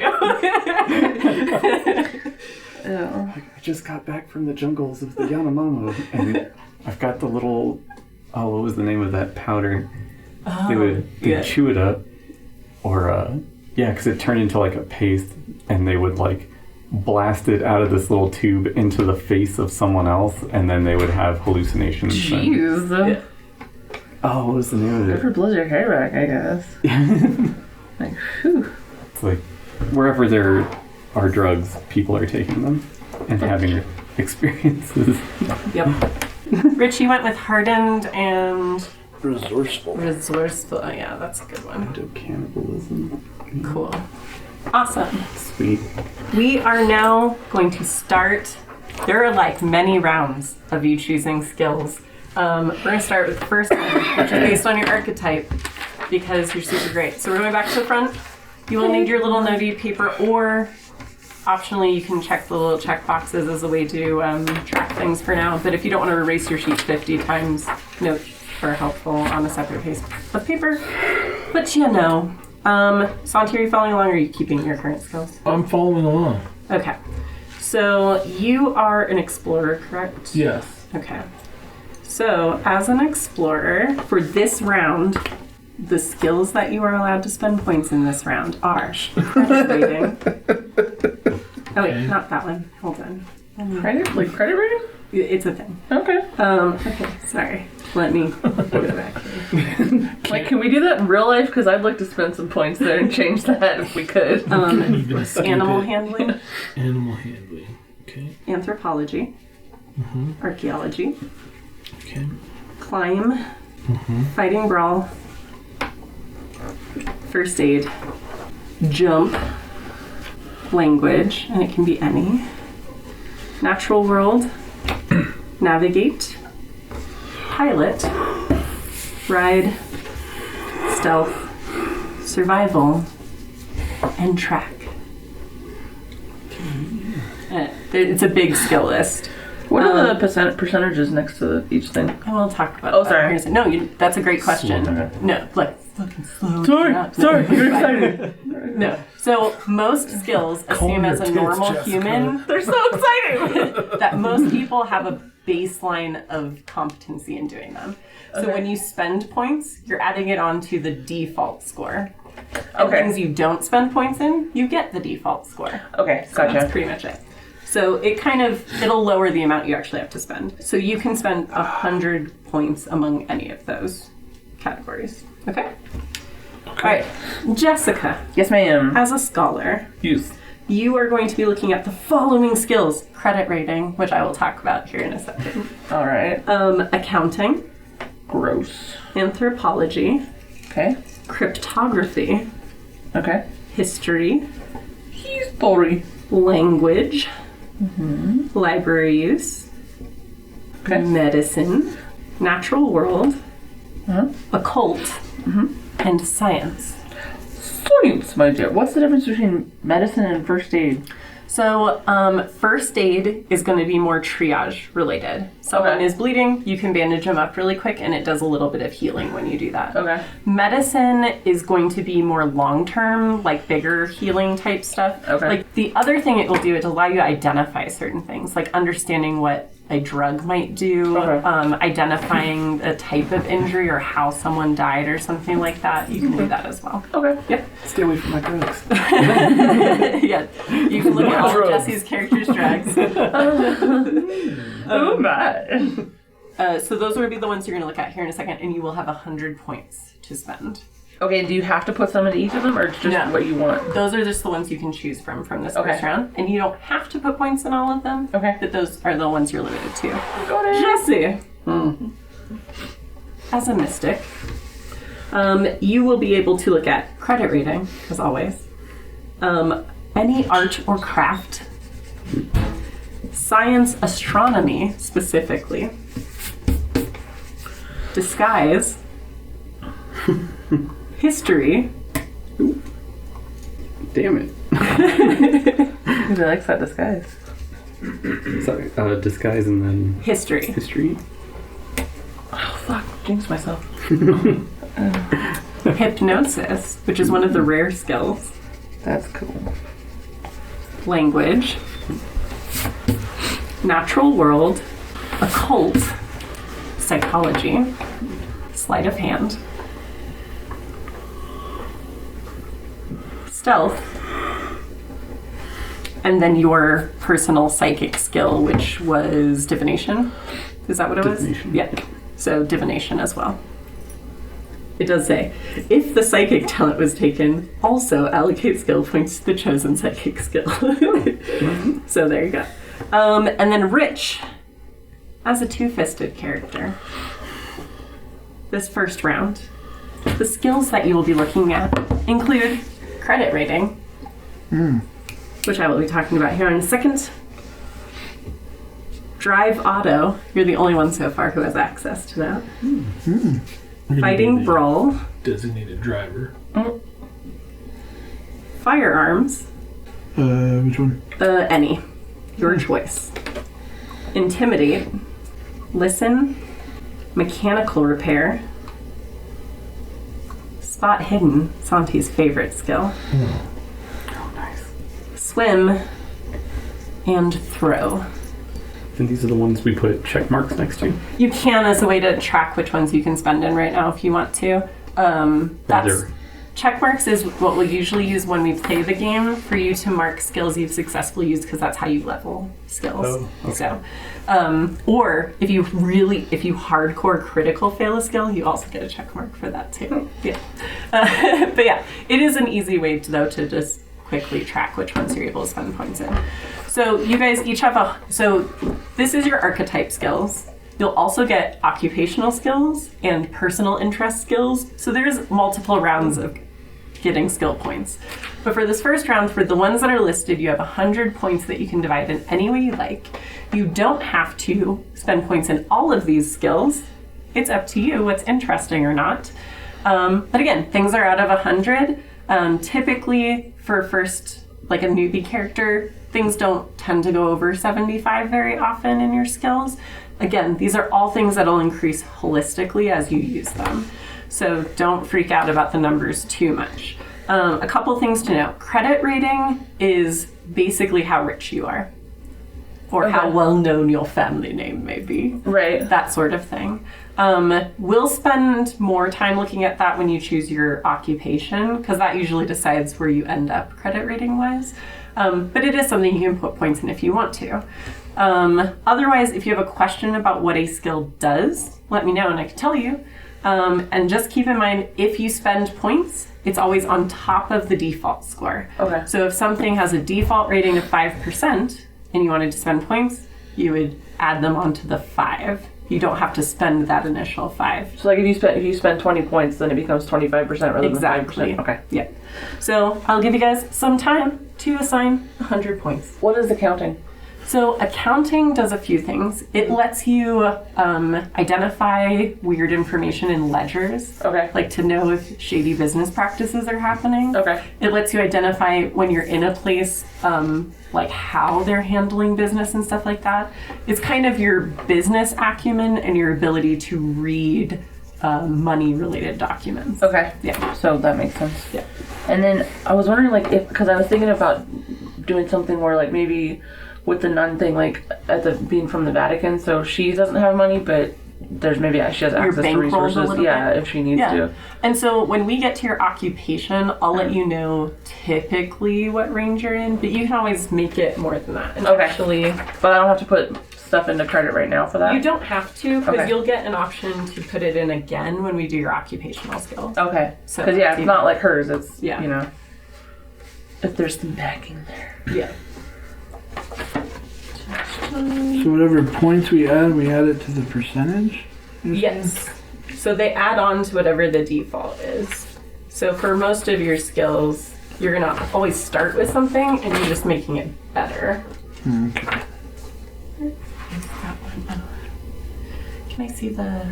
What are the blank spaces? Yeah. Is that just so you can write your own account? Yeah, because there are some rare skills, like hypnosis, that don't show up in the list, and so you have to write them in if you're going to choose them. Got it. And if you're trying to use one of these skills, you have to roll It's below. a D100, so you want to meet or roll below. But remember, this first 100 points, which is actually the smallest point value, is just the first skill assignment. You're going to have a lot of overlap with your other skill as like allotments as well. So this is just the first round of adding points. We So have if something's two more. low, it's yeah. not a big deal. Right. Okay. So you're saying like potentially like if I wanted to pick library now, I could dump 50 into library, and then if that comes up in another round, I could put 10 more into library. Yeah. Okay. And at the end, we'll do a little point for point adjustments. If you're like, I ended up having extra points here, I'm going to move them around. We'll do that too. So I'm gonna get some better lead. I know it's just me because I'm like, I've been snapping leads like crazy. these are a little cheaper pencils. So just I a little- pulled out of a pack. Little cheapy pack. So yeah, I'm gonna get some better lead. You guys want? I mean, I have my good pencils in my pencil burrito. If you need a better one. Oh, okay. that is I didn't get to amazing. see though. what your burrito looked like. Oh, so cool. Alright, that's fucking cool. That'll make you hungry. You just see it sitting there, and you're like, damn. And it's great in class because I like grab it and I open I was it. like Sitting there, there, you're like, the dude from the sedition chat. Like, my stomach says I'm hungry, but my brain knows that's a pencil case.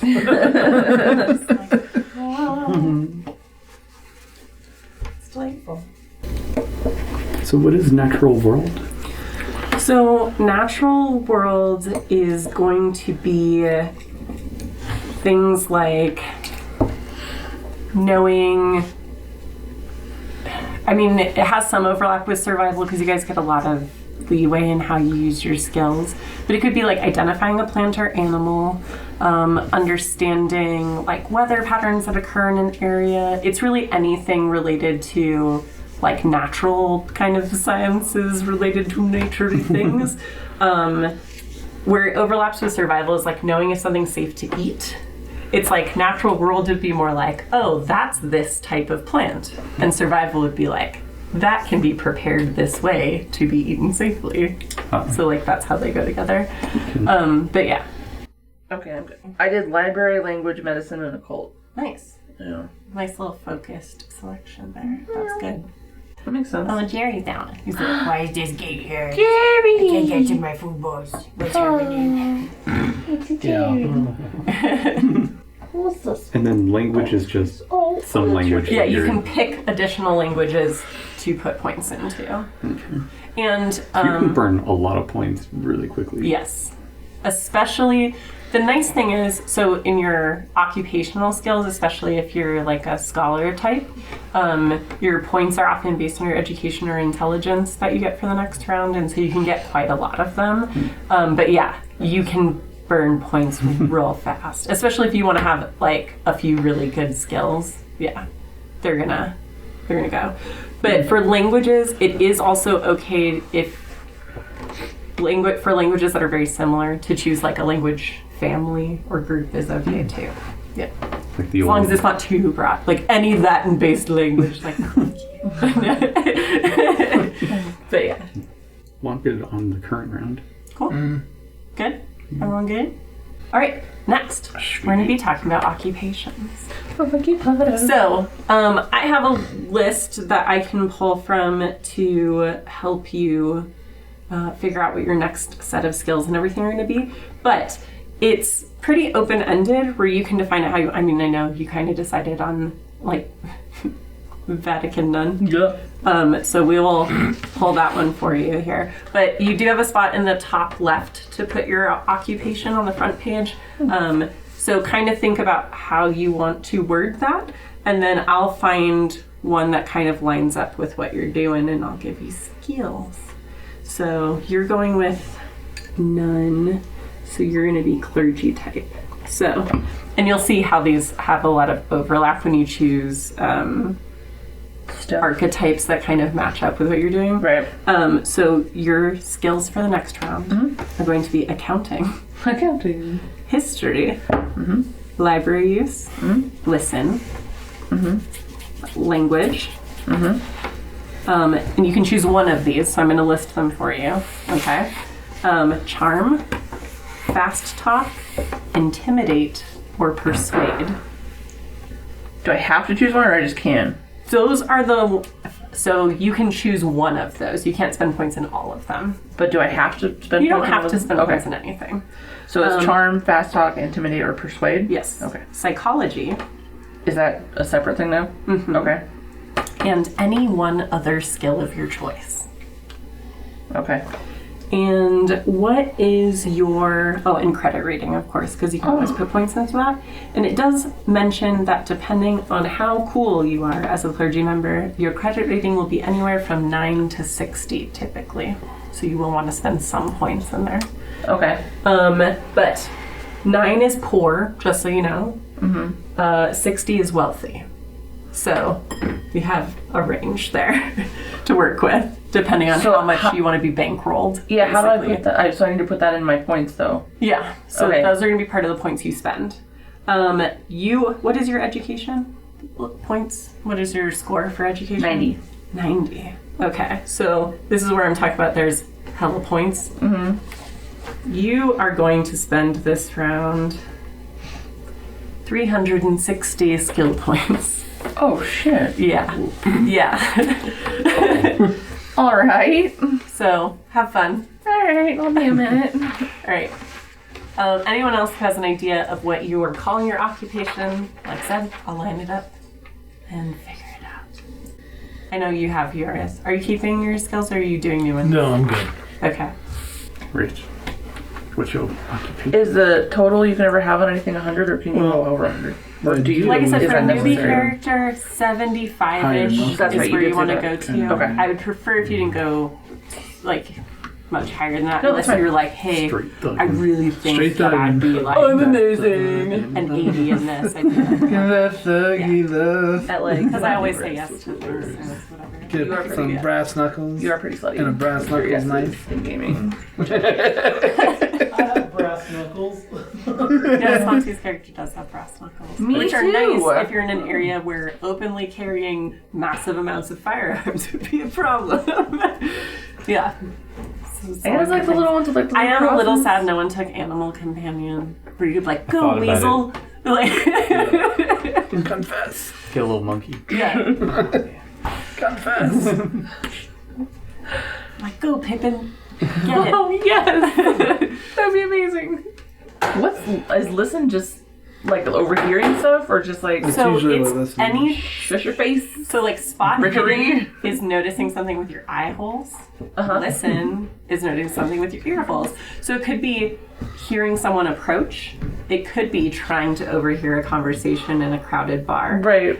All of those things, if it's ear based, is listen. Okay. Can relate into like I mean I understand what listening is And obviously. so it can be a thing, like, for example, let's say you're trying to figure out if there's anyone else in this area with you. Right. But it's nighttime. Right. Your spot hidden would probably be more difficult to use. Like, Right. you'd need a hard success versus listen, since it doesn't rely on light, would be normal Right. at night. So it's like, But I can just use my dark vision, right? yeah, if you have dark vision, which is, night vision is one of the talents I you saw could- that. Then yes. So Jesse, just to give you some different ideas about the type of academic stuff there is available. There are general sort of antiquarians, which are always good, but a lot of times they're dealers as well. There is, what am I going through here? You could be a professor. Ooh, there is one that's straight up exorcist if you want. Is there really? Yeah. Magnificent. Is that a clergy? Or Oh, that's cool. what's the difference on like what does that say? So it's the same number of skill points, but your skills are a little bit different. It's like anthropology, history, library use, listen, occult, language, psychology, and any other skill For the second round or the first round? for this round that you're in now.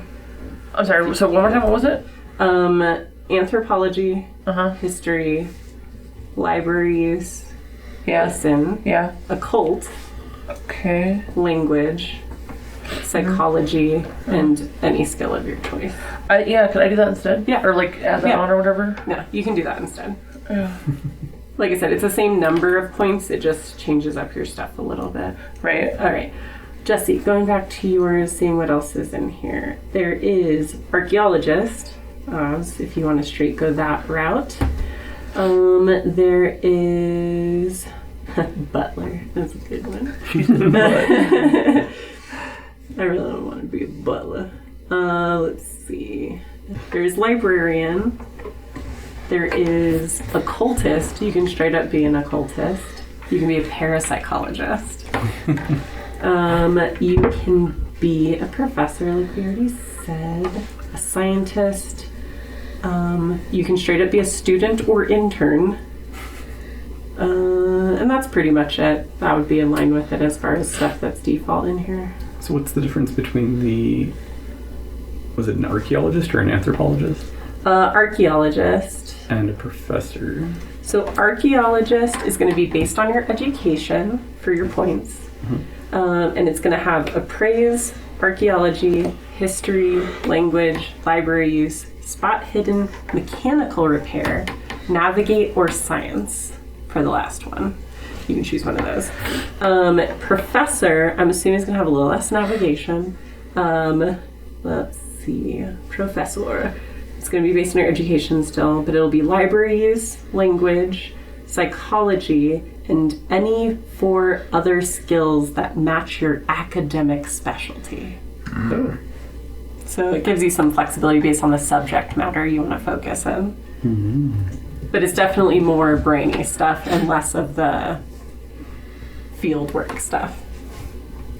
I think I'll go with archaeologist. Okay. And I'll need those ones. Yeah, of course. Credit rating, Oz, it's there. It does recommend putting yourself somewhere in the range of 10 to 40. Okay. Oh, that's right. We should do credit rating this round, huh? Mm-hmm. JK. You can add to it next round, too, because you can do it in any round. So, appraise, archaeology, history, language, library use, spot hidden, mechanical repair, and either navigate or science related to what you're studying. And then, what's your education? 80. Okay. So you will have 320 points. 320. Yep. And Rich, what kind of thing are you thinking? Are you kind of like a strong arm for somebody? Maybe a gangster? What are you thinking? Yeah, maybe not so much criminal enterprise, but Okay. I mean that would be the bigger, Like a bodyguard bigger type? thing at the time. But some kind of contractor. Okay. You have personal interests. I'll beat people up that are trying to take it. Stuff like that. Ooh, hired muscle is one of them. There you go. All right.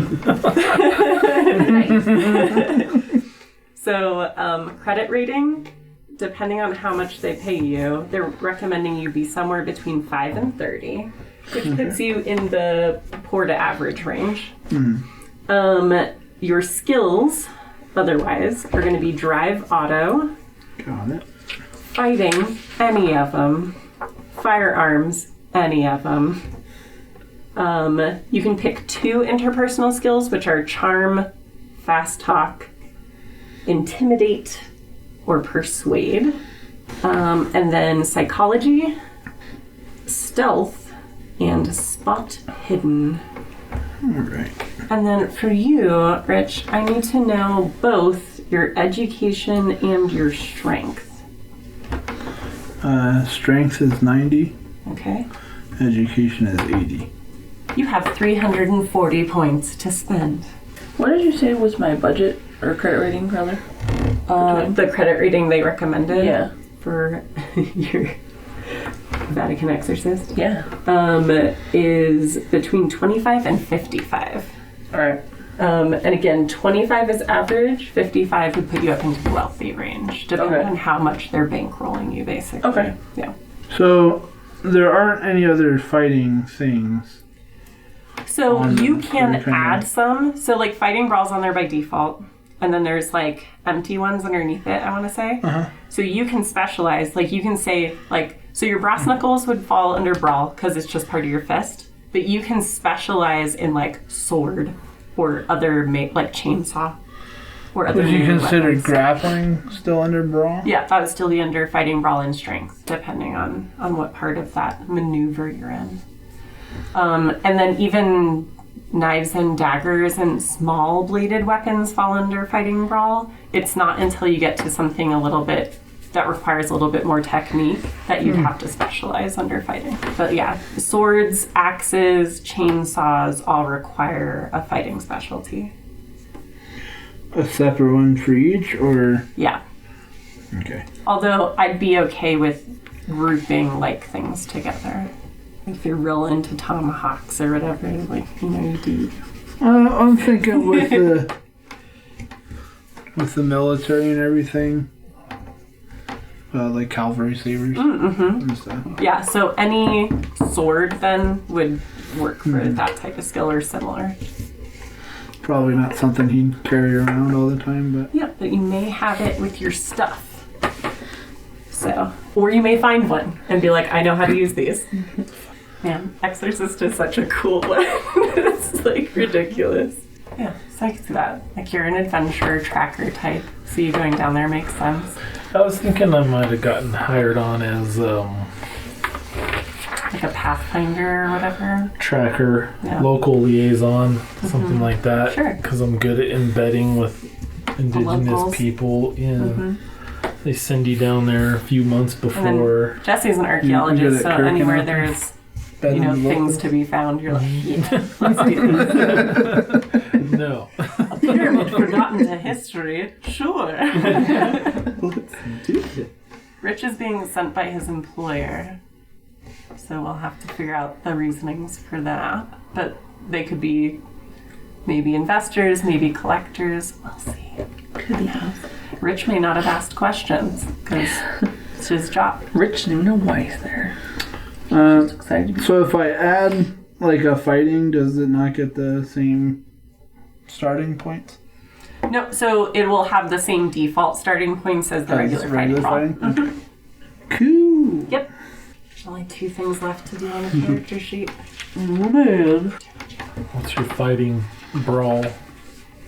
25%. Oh, thinking about adding 30 to it for now. Nice. Might bring that up depending on how many points I have left. We'll do some.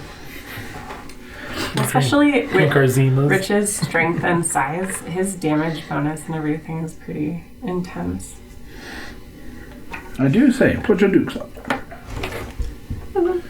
Like, with Rich's damage bonus, he could potentially one-shot regular NPC folk with his fist. I mean, for a big, hardened fighter, Yeah. that Makes is sense. realistic. Hey, fuck like- you. That's real life. So since a cult came up in my last one, Yes. and then I Like came up with one, Hollywood. can I go back and reorder that, or am I stuck with what I No, no, chose? you Like can Mickey from Snatch? rearrange a little bit if you Yeah. want to. Bah! Shit. Killed another one. Like, damn it. Now I gotta move again. Psychology. So for you, psychology is going to be all about reading people's next move, sensing their motive, that sort of thing. It's kind of like you know the body language of when they're going for their gun, that sort of thing. You can use psychology for. What would psychology be for me? So for you, it's going to be a lot of like telling if people are lying. I mean, you can use it for the same sort of stuff. Right. But your character more likely use it to understand if people are lying, to understand like if they have other things going on, like they're not telling you everything, possessed. or like, yeah, are they actually possessed or are they faking the funk? Or is it a mother who believes that her child is possessed, but really they just like wearing pants or whatever it is, because it's the 20s. Right. So It's hysterical. yeah, it's like reading people and knowing how to approach without setting them off. Okay. And stuff like that too. And charm doesn't have to be like schmoozy, whatever. It's just like being able to kind of get people to go along with you, right? Yeah, so the interpersonal skills each have a slightly different flavor, but they all kind of get you to the same point. Right. So like charm is definitely a little bit more like, but that's what you would do, right? Like it is very like What about persuade then? So that persuade is going to be more like bringing someone over to your way of thinking. Okay, I like that better. through reasoning. It's not a slutty nun, Rainy. I'm just saying. Intimidate would be like, threatening them with the brimstone and hellfire. And then, your fast talk, that's Santi's 1920s specialty, where you're just saying a lot of words real fast, hoping they don't notice it and stuff. Right. Ain't that a fine hill of beans and, all that stuff. Pushing your way in while just saying a bunch of things. Right. Nonsense. Yeah. But that's also going to be your one that's the most liary, usually. Like Okay. fast talk is like trying to get them to believe your shenanigans. Right. Yeah. You crazy pants shenanigans. Of course I'm supposed to be here. Don't you see my ID? You take out just like a random business card, put it back in your wallet, that sort of thing. Is anyone taking other languages? Yeah. English? Okay. What do you got? Latin. Nice. That's a good one. Spanish, German, Russian, and Latin. Dang. Nice. You got linguist though, right? So that makes sense. No Aramaic. God, slacking. No, that's cool. Yeah. Awesome. That's, yeah, I was actually. thinking about Rad. ditching German and going with like Mandarin, maybe. I think in this adventure that might be more helpful. Yeah. Not that I'm great at any of these. Yeah. Right, but if you have a few points in it, most of it's still passable to like communicate basic things, to at least make attempt to read something, or Because I'm shooting at like 20 for each. Oh yeah, which gives you a chance. And again, when you use skills, they can go up. So it's like, yeah, this is just a starting point. And I get an extra die, I think. Something. Yeah, bonus die. Oh yeah, because you're a linguist. Nice. That's actually really cool. That is cool. You're gonna be like the official translator. Yeah, that's Start awesome. fucking people. She says she don't like you. Or that your pants look like you stolen off a homeless person. You can be a hobo. It is one of the professions that you can have. Professional. Yes. Nice. Occupation, hobo, drifter. Drifter. Do we have any more skill runes? There is one more skill round after this. If you guys are done. More. I am done. Okay, so done? Jesse's I'm done. done. Rich is done. Yeah, go ahead. You good? Okay. So your last one, your last round of skills Man. are your personal interests. So you're going to take your intelligence score, whatever it is, multiply it by 2, and that's how many points you get, because this one's based on your brain.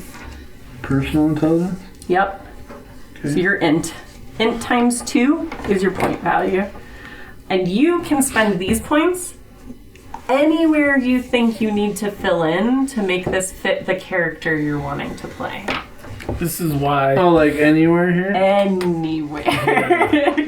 This is why Call of Cthulhu character creation is really cool. Yeah. Because of that.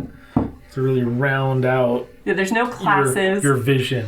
It's just like, what other shit do I want to be able to do? Right. Do I want to be able to back up in first aid? Do I think I know a little bit about anatomy where I might have some medicine? Or I'm a drug addict and maybe I have some medicine points, Jesse. Right. Log any So more these of are them? any skills? Or? Any skills. Oh, wow. What are some of the Like, other skills? Like, because you said there's like the blank spaces. Because Oh, yeah. there's I can give you the list. like rare. Here is the skill list. It's a little blurry because I had to blow it up a little. Okay. But some of those are a Oh, little wow. bit more specific than what's on your sheet. but like existing ones too, right? Yeah. Like if you have Anything. one that you want to pump up a little bit, Yep. it's not quite where you want it, Yep. you can beef it up a little bit. Like I said, try not to go over 75 unless you really think you'd be great in something. But other than that, yeah. Yeah, the only thing I have over 75 is brawl. And that makes sense for your character, so I don't have any issue with that. And that's total 75? Because Well, you're yeah. adding in your base Right. skill points. Yeah. What's the difference between psychology and psychoanalysis? Psychoanalysis is more like the clinical side of psychology. Okay. So, where a clergy member may have how you really psychoanalysis is helping people process through their issues. Right. In game terms, that can also mean helping people get heal some- sanity loss. Okay. Yeah. Okay. Demolitions. Yes. But in this era, it is a emerging field. Right. Householder. Seems like, well, one is hogwash pseudoscience, and the other one, like, holy crap, dude. Could I do for lore? Could I specialize in like demonic lore? Yeah. Jesse, did you end up putting any points in hypnosis? Yes. Nice. It has so many crazy uses that you can use it for. That's Yeah, cool. you can, the obvious ones, like you can use it to help someone remember something and give you like details and descriptions. You can use it to actually, like, if someone's super injured, you can use it to trance them out so they're not in pain and stuff like that. But in combat, you can also do that old pulp trick of like, and like make someone freeze because they're like entranced by you and stuff like That's that. awesome. You can implant suggestions. You can change memories. Like, you could do all sorts of crazy stuff with hypnosis. Yeah. Is that gonna be- the, like, Dr. Orpheus style? Yeah. His character's a little Dr. Orpheus. Because of like the divination with the cards, you know, or Yeah. something like that, and the hypnosis, and I'm going with a little sleight of hand and occult. Yeah, that's awesome. He's totally yeah. Now plumb the depths of your mind. Yeah, it's gonna be great. And the drugs. Yeah, the drugs. They're- which he hides in pudding cups. You never have the contents of one of them. Nice. So I don't have any combat-y stuff at all. Is that...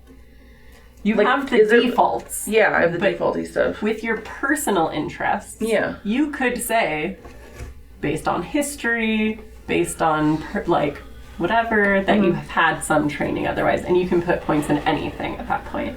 You just have to find a background reason to justify it. That's what I was like. Is there Yeah. like something that's more like avoidy, like... Dodge. So I could put more stuff in dodge, so Yeah. I'm just like not... Yeah. Okay. You can bump up your dodge hella. So in combat, what's interesting is if someone attacks you in like their close range, you have two options. You can try to dodge, Right? or you can attack back. Okay. And when you do that, and this is what Rich is going to do almost every time, you roll, they roll their attack. If your attack rolls better, they're like, huh, and you're like, nope, boof. Hit them instead. Otherwise, you can dodge and just not take the hit at all, including with certain projectile weapons. Like if they're like throwing a knife at you or whatever, you can be like, nope, Dexy knife. Yeah. Like, yeah. So, Okay. that is definitely like a more pacifist option. for Right. sure. I mean, it'd be cool if she had like a chainsaw leg, but... You know, Yeah. if you lose a leg, we can always. I mean, none of you took weird science, but That's true. I'm sure you can find someone to make it for you. Is ride like horses? Yep, so you have like drive, which is going to be like cars. Yeah. You have pilot, which is going to be things like boats, planes, etc. And then ride is going to be animals, Okay. which could be horses or llamas or. I want to be a llama rider. A bartender? What? No, that's charm. That's charm. Yeah. And constitution. Charm and constitution. What's law like? So, I mean, there is the basics of just knowing the law, especially if you're traveling between countries. Oh, okay. But also, it's a way that you could, like, if you were in a police station, knowing what to say to get access to records or, like, things like that, too. Okay. So it's kind of your knowledge of anything related to the legal system. Okay. Yeah. I think I'm good on skills. You good with So we all just your... fill them all out now? Yep. So you can, or we can wait on that or whatever, but they all still have half and fifth values and everything too. So that's the thing. What a lot of people do is if you didn't train it, like don't fill it in. Just know you can reference the default if you have to, sort of thing. But yeah, for the ones that you're trained in, we will eventually want to put halves and fifths in there. But again, we have the cheat sheet for that too. So Can I play with my numbers a little bit? yeah, Okay. absolutely. Yeah, we don't have to have these. So trained in is the Finalized, ones right. that we're putting points into. Yeah. Okay. And then usually, once you kind of have them finalized, if you have very significant skills like 50 or higher, let me know so I know the kinds of things you guys are sort of specialized in, because that's helpful to me. And it may actually give you bonuses to certain other skills depending on what it is. Santi already got those, so he doesn't have to worry about it. But it is nice for you to tell everyone else what your specialties are too. So you guys have an idea of where your skills actually lie as a group. Mechanical Nice. repair. Yes. Is that just like combustion engines, or is that like any type of No, so yeah, basic engineering? it would be any non-electric repair. So anything, yeah, it could be anything from door hinges to engines. Rich, what did you do in the Navy? Put more in there. I was an electrician. And you like fix stuff? Mm-hmm. Fun. So you're still making yourself know.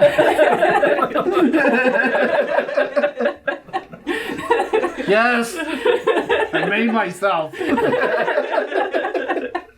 Well, so did Jesse, so it's fine. Are you saying I'm not an exorcist nun in real life? Damn! That'd be amazing.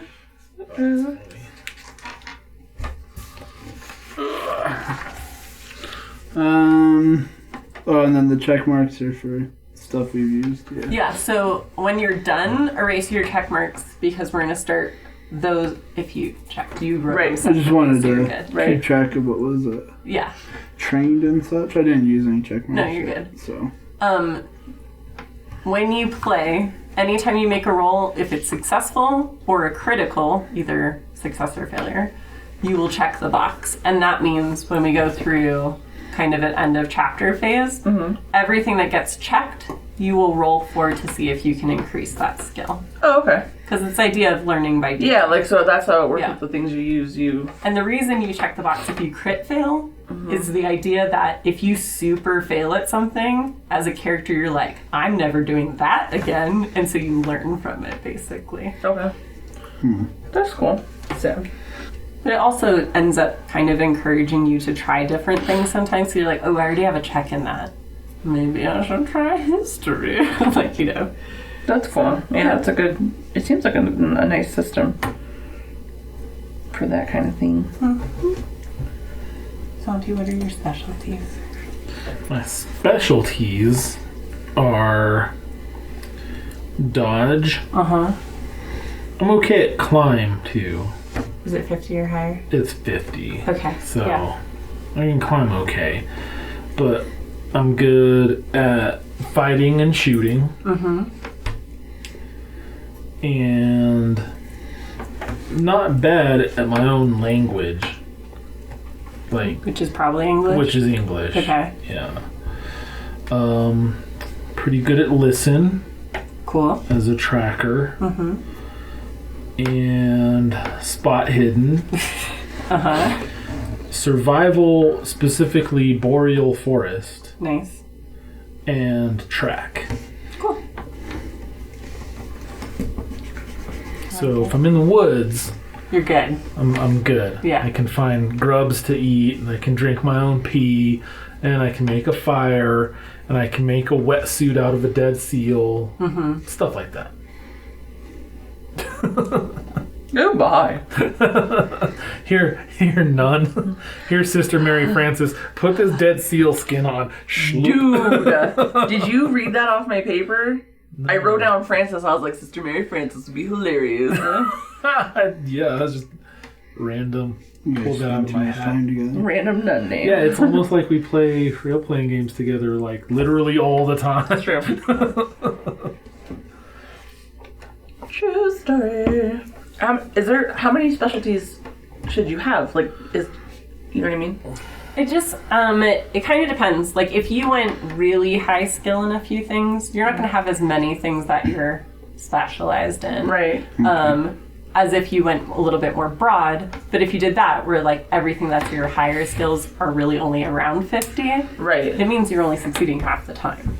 Because it's Okay. like a percentage, right? Right. So, Because I'm got quite a few 50s here. yeah. Yeah, Which that's is- pretty- so that's but pretty well for I've a rounded. only new got 2 character, really high ones. That's fine, because it means you're probably going to be successful at a lot of things, enough to start checking those boxes, which is what's going to be important for leveling you up. So that's totally fine. Okay. If you have a couple that are higher than that, where it's like, yeah, I'm probably going to succeed at these almost all the time, that's always a good thing too. Because then it's like, you know, you have a focus, but you also have general good skills, which is totally cool. What would you... Oh, go ahead. Oh, I was just gonna say that I kind of went with the concept of synergies, like dodge, fight, shoot, like those all kind of like overlap. You know, so it's not like he's this broad, like, oh, I'm good at writing symphonies, but I'm also like a dirt bike racer, like and a Right. kung fu master. Like, it wasn't every just crazy direction. Yeah. You know, it was this one area, kind of like fighting, brawl, and dodge are kind of hand in hand. Yeah. So it seemed to sort of match up, even though it was sort of diversified. No, that makes sense. Yeah. What would you call a skill for like situational awareness? Like just So it kind of depends on the observation situation or something? So like spot hidden is going to be your general one for like, do you notice something that's a little out of the ordinary? Okay. Psychology is going to be like noticing a person acting a certain way. Okay. And then poor Jerry. It's like, my Mr. Biscuit. What do I have to pee? Is my dinner prepared? How do I get to it? But yes. So, and then like there's always listen, right? Like do Right. you hear the footsteps approaching? Okay. So those are going to be kind of your 3 notice things, though. So spot hidden, listen, and Psychology. Psychology. Okay. Thank you. Rich, what are your fighting brawl is your big one? Brawl is 85. Damn. Yep.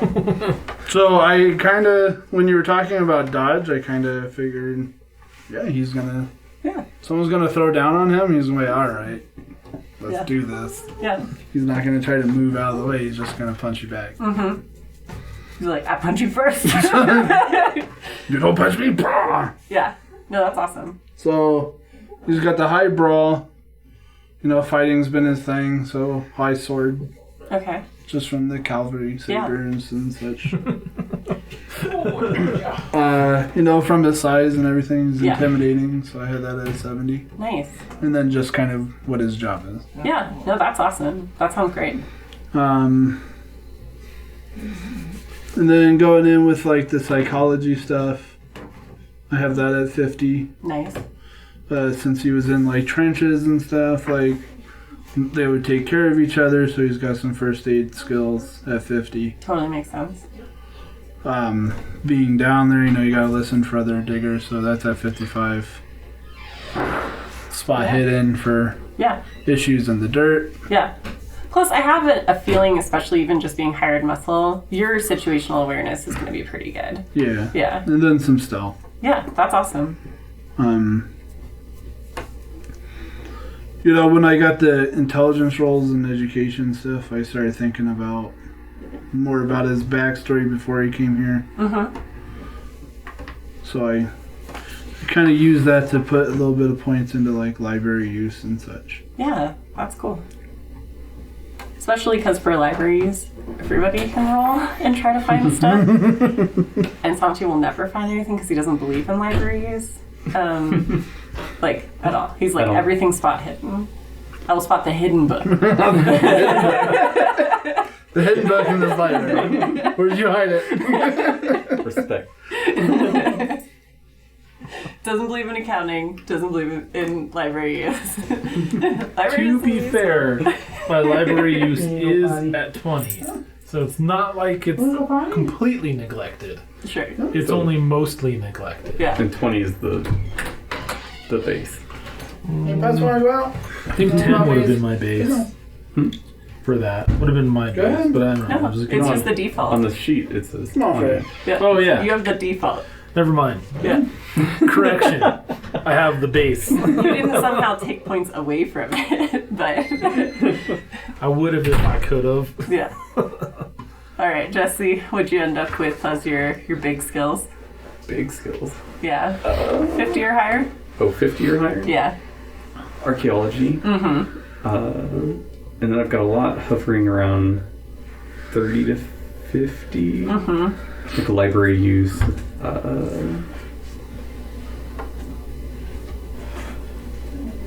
He's mostly spread out. Okay. But, he's got some, all the languages, of course.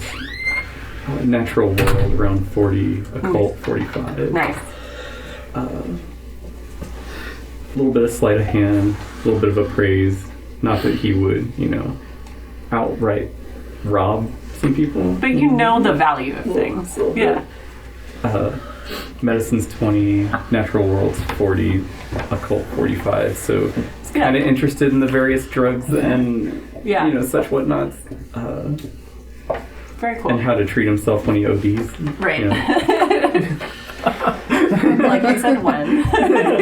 Just written instructions. Oh shit, oh shit, oh shit, oh shit. A little bit of anthropology. I'm not sure why that's a rare skill.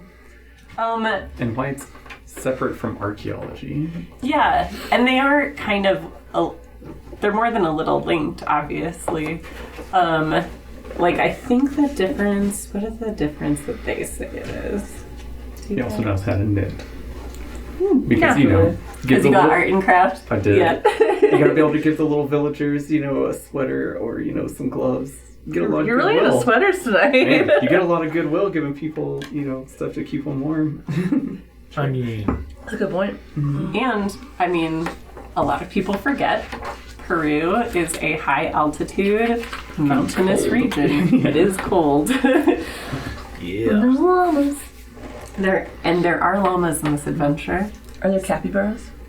I don't want to give everything away, Jessica. That'd be amazing. Or just saying. Let's see. And I do have hypnosis at 46. Nice. I'm looking forward to that one. So they say anthropology is going to be identifying and understanding an individual's way of life through observation, observing another culture from within for a time, or using accurate records. So it's mostly like cultural anthropology Yeah. versus field work, digging Yeah. of sites. And Yeah, because they have archaeology. Yeah, it's a lot of excavating and setting up a dig site, inspecting a site, that sort of thing. So, yeah, that makes sense. Cool. All right. Jessica, did you finish spending your points? Robin Native, I will. son. I need to kind of. I don't know what those are though. Okay. So I was gonna do Making library a sweater. use, We'll take that gold thing. language, Yeah. occult, Nice. first aid. Nice. Is that too many to You don't have? need No, this, that's right? good. Here's a sweater. That's I don't nice. know. Because I mean, some of the other ones are like they might be around 50, but it's more just like I have the points for it, I guess. I don't know. for you. Do you guys want to wrap up for now and we'll finish backstory next time? So, Okay. yeah, that's fine. Cool. I know. Then we'll stop here and go from there next. Are they spicy? They're kind of like sweet and spicy. Yeah. Well, one of these would probably kill you. But It said just- fire, and I was like, got my a friends little- like stuff like that. It's got a little flavor. Can't leave them. Little zip. Yeah. All right. White So people spicy. for most of the remainder of character creation, we'll be working on the backside of the sheet. Working on the backside. All right. Oh, shit. We're doing backstory stuff. All right. So the first thing that we're going to get into is your personal description. I'm just going to try to go in order to make it easy. So your personal description can be more mundane, like what you think about in D&D, like hair color, skin color, height, whatever. You can do that. But really, with personal description, it's more about the idea of if you walked into a room and someone was like, who's that? What would they notice? So it can be things like always sharply dressed, or that, always like glancing around at the exits or whatever. So it's kind of physical characteristics in general that are noticeable about you. So it can include kind of descriptive elements, but it doesn't have to, as far as like hair color and stuff like that. There are fun little charts if you need help with words. Charts. It's only the top one. We're gonna get to the other ones here in a second. Winsome. Some of us choose to write a little vignette for our personal description. Some of us enjoy that. And that may or may not be Strapping. Give me the chart. Give me the chart. that may or may not be kosher. I don't know. But, whatever. She's got a face tattoo. Wait, what? So she's got a face tattoo, like a Mike Tyson style. Oh, nice. Face tattoo. A 1920s. nun with a face tattoo. And a submachine gun. Jessica's going full pulp. I don't think you're a nun. She lost a leg in the war, and now It's a chainsaw. it's a chainsaw. So, / flamethrower. I stepped on one of these the other day, like full on. What? Yeah, How are you not dead right now? I did die a little bit. It was The people think awful. stepping on a Lego is like, oh my god, Lego. Yeah. You never stepped on a D4. Oh my god, it was awful. And the metal ones are literally caltrops.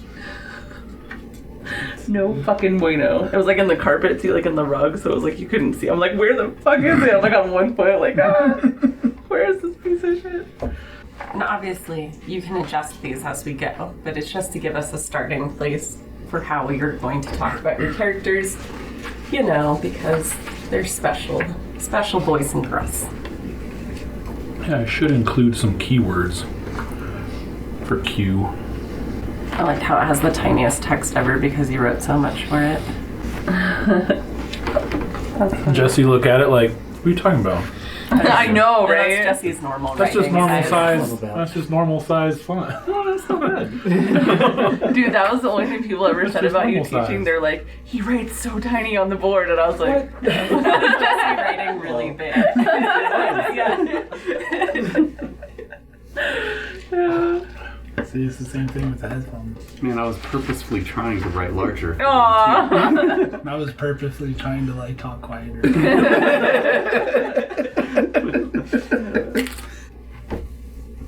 Oh, we are getting to the point, since we're getting into backstories, where you may want to start having a notebook for notes. Oh.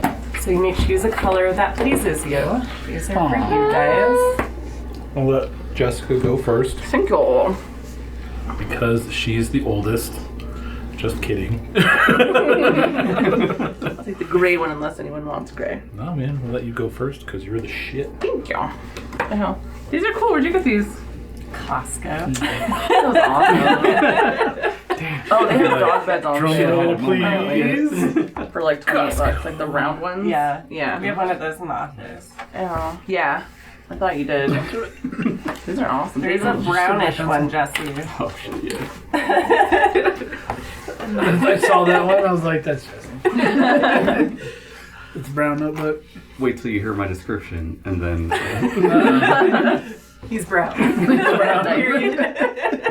He made himself. I accidentally got some schmutz on the blue one, so sorry about that. So I'll take that one. You claimed that I one. mean, cool. What? I mean, these are the ones that are left. Right. Just take the one you want. I wanted the blue one. Okay, cool. It just worked out that way. like with your phone, where you like, Oh, shit. Yes. Like, I don't need a magnet on the dashboard of my car because it just, sticks there with, face grease. Oh. Alright, Samsky, since I know you wrote Oh, shit. a lot for your personal description, Yeah. why don't you share with the class?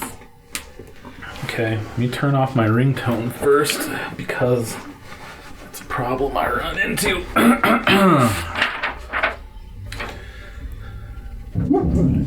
Thank you, Maisie, for that stalwart introduction. Man, I need to buy a dictionary.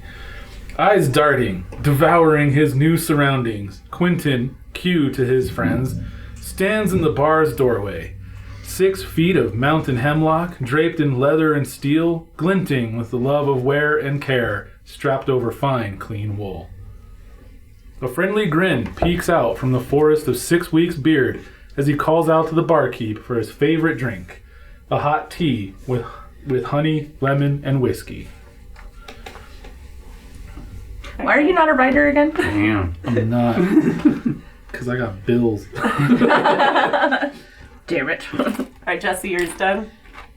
Well, now I'm not. Jeez. Yeah, Santi and Ham, but that's what he does. He's our Yeah, way to fanboy. set us up for Yeah, like. jeez. Why did you make me go first? I I was like, know. New York was finished because you pre-rolled your character.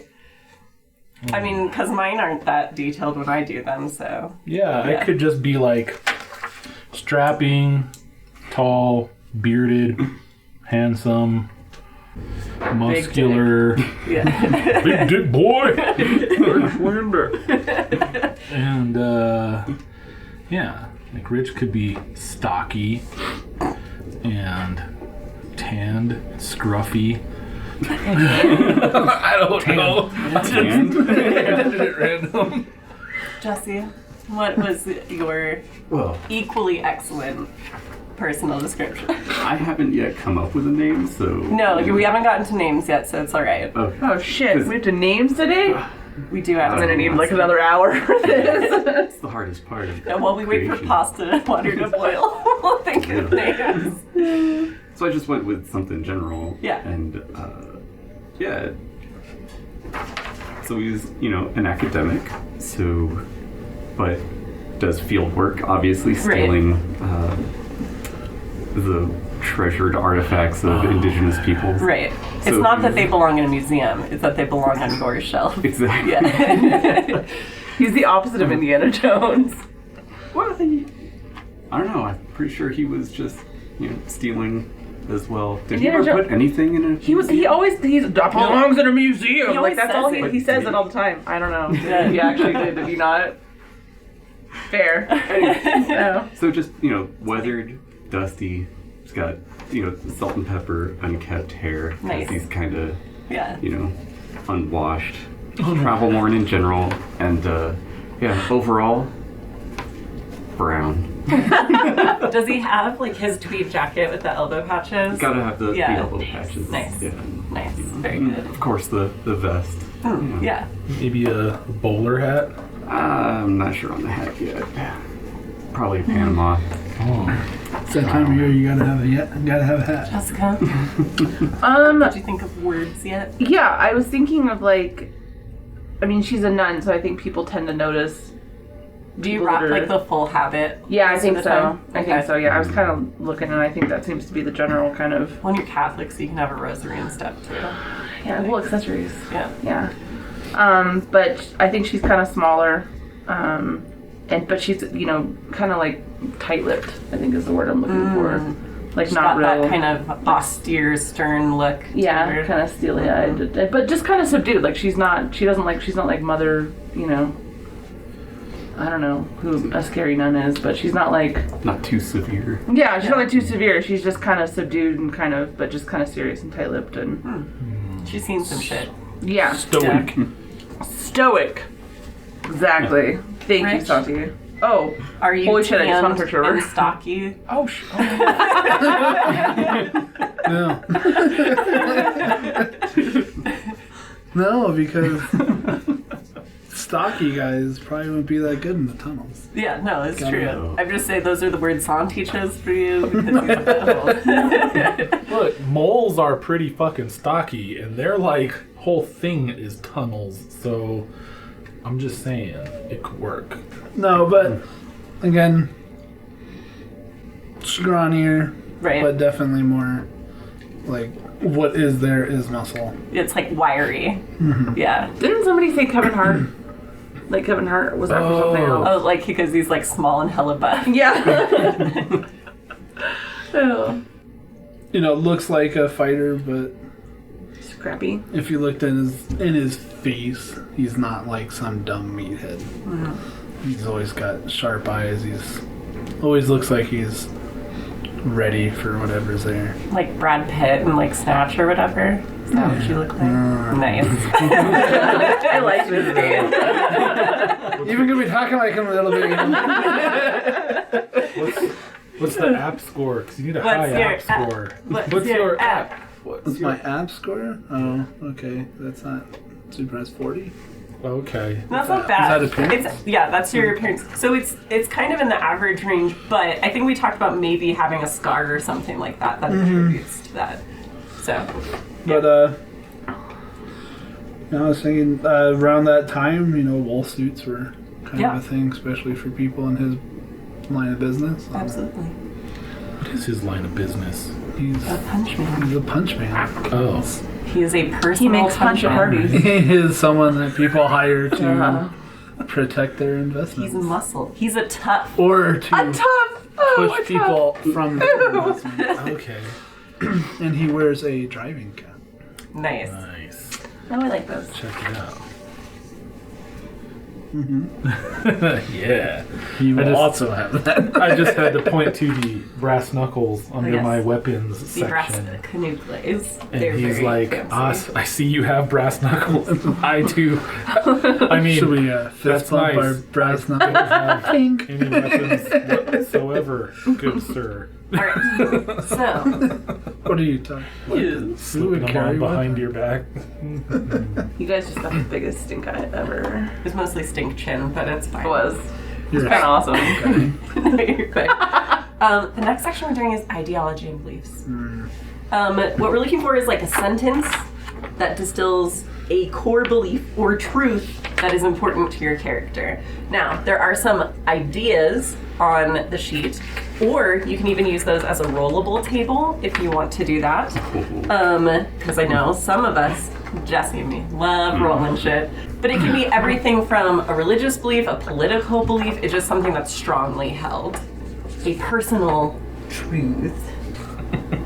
Sorry, it says don't touch me, I'm special, and it's funny. Oh, yeah. We weren't like passing notes, God. Passing notes like that. Read it You're to the allowed class. to. Please do what you want. Wait, how do you roll for this though? You can just, because I think there's 10 of them. There's either 8 or 10 on all of these. And you can roll a d10 and see where it falls on either of those lists. What? Oh, on either one. Sorry. Okay, gotcha. Because there's 2 lists, one's from the pulp book, one's from the regular book. And so what I usually do is I'll roll a d10 and look at both of them that are on that number Right. just to see if I like one better. Yeah, because it gives the options. 4. Let's see if any one of those will look good. Now see, since you have a character who, it's probably pretty established that you have some firm beliefs. I'm an atheist, obviously. Right. Yeah. So, you could have anything from like a strict devotion Right. to the church, or you could have things like a belief that, it is your purpose to remove demonic influence from the world or whatever. Those are things that you can do as well. Yeah, I actually rolled either. Well, I rolled a belief in fate, which seems like that would make sense yeah. to think that like there's evil in the world and she needs to. You were put on this earth to root it out. Yes.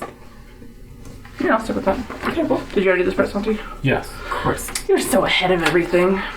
Not ahead. I mean, okay. He's look, the playtester. I was just really excited for this game. Fair enough. So is it kind of only one of these things?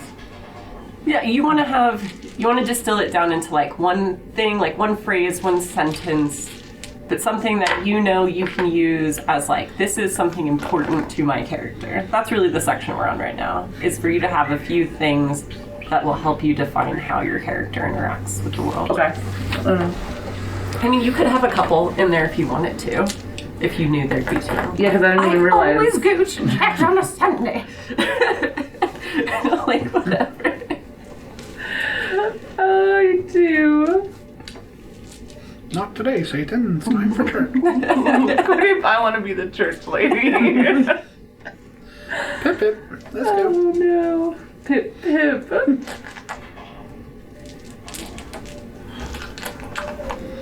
Yeah, I don't think I described her very well. I have to like rethink that. But I didn't realize there's one on here that says there's evil in society that should be rooted out. What is this evil? But your character's like, no, I know what it is. Yeah. It's demons. Yeah. Yeah. It's El Diablo. Satan. Could it be? Pardon. See, Santi, look, I got all excited. I went and got my roll 20 so I'd have my shit all together. And then I was like, oh, we're not using that today. JK. Speaking of not today. That is awesome. But you'll be all prepared because you went and unfucked your situation. Partly. Now, next time for Ack Inc., you'll be all set. Ready to go. All set. I love playing Ack Inc. It's fun. I also, contrary to any lies Randy may try to spread about me, love playing Waterdeep. Just haven't made time lately. I like how you tried to make sure it was on the record. I'm just gonna edit it out. It's fine. I know we let you learn how computers work, and so now you can edit stuff. Got it. Feel good about it? I do. Okay. All right. When you're done with that, if you're still working on it, it's fine. The next section is your significant person. The goal is to have a person that is one of, or maybe the most important person to you in your life.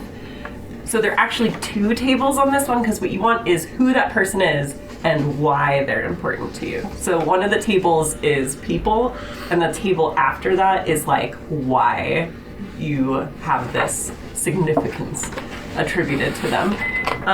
So I think, I think that's the way I did it anyway. I haven't looked at these lists in a while. Sure. Yes, significant people. She's married to Jesus. You know. It can be Jesus if you want. And again, you can rando it or whatever. Up to you. Well, you can have positive and negative significant people. Is Oh, the thing. And I yeah. have a positive and a negative. I've got the Y for positive, but I don't have a Y for negative. I need some inspiration for that.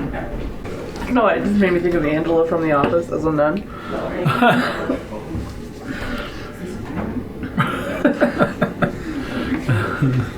I'm watching that a lot lately. The picture you found was pretty good. I think it's from Red Dead Redemption. Yeah, that's 2. what it said. Yeah, that's coming out pretty soon, isn't it? It's been out for a minute now. Oh, really? I need to finish it, yeah. I should probably finish the first one. Oh, the first one's dope. The zombie one is the Undead Nightmare. That sounds pretty cool. It's fucking great. I brought you a Halloween cookie if you want to try them. I think I was thinking, like, I know I'm still stuck on the other one, like, people notice her because she's a nun, but if she wasn't a nun, nobody would probably notice her. She Kind of just, nondescript. yeah, nondescript. Yeah. Yeah. God, see, she's so nondescript, I can't even describe her. Like, they notice she's a nun, but then she kind of just blends into the background. Yeah, like if you changed into your more like adventuring travel clothes, like no one would really Right. notice you. Yeah. Except for the crucifix you always wear.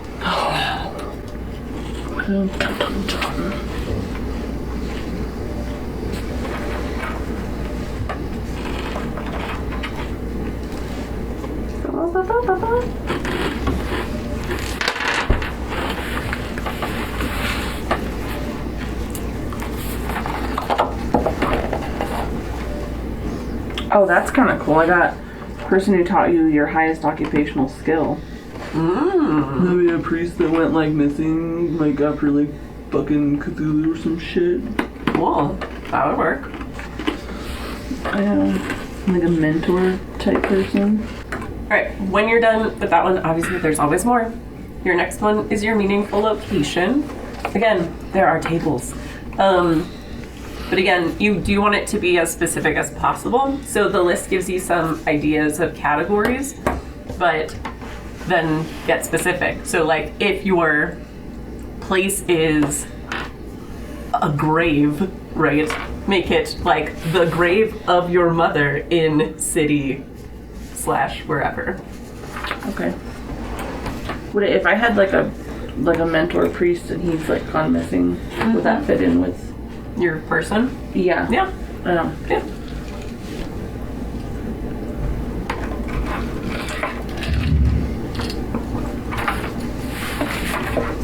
Do they have to be alive people or significant people? They can be dead people.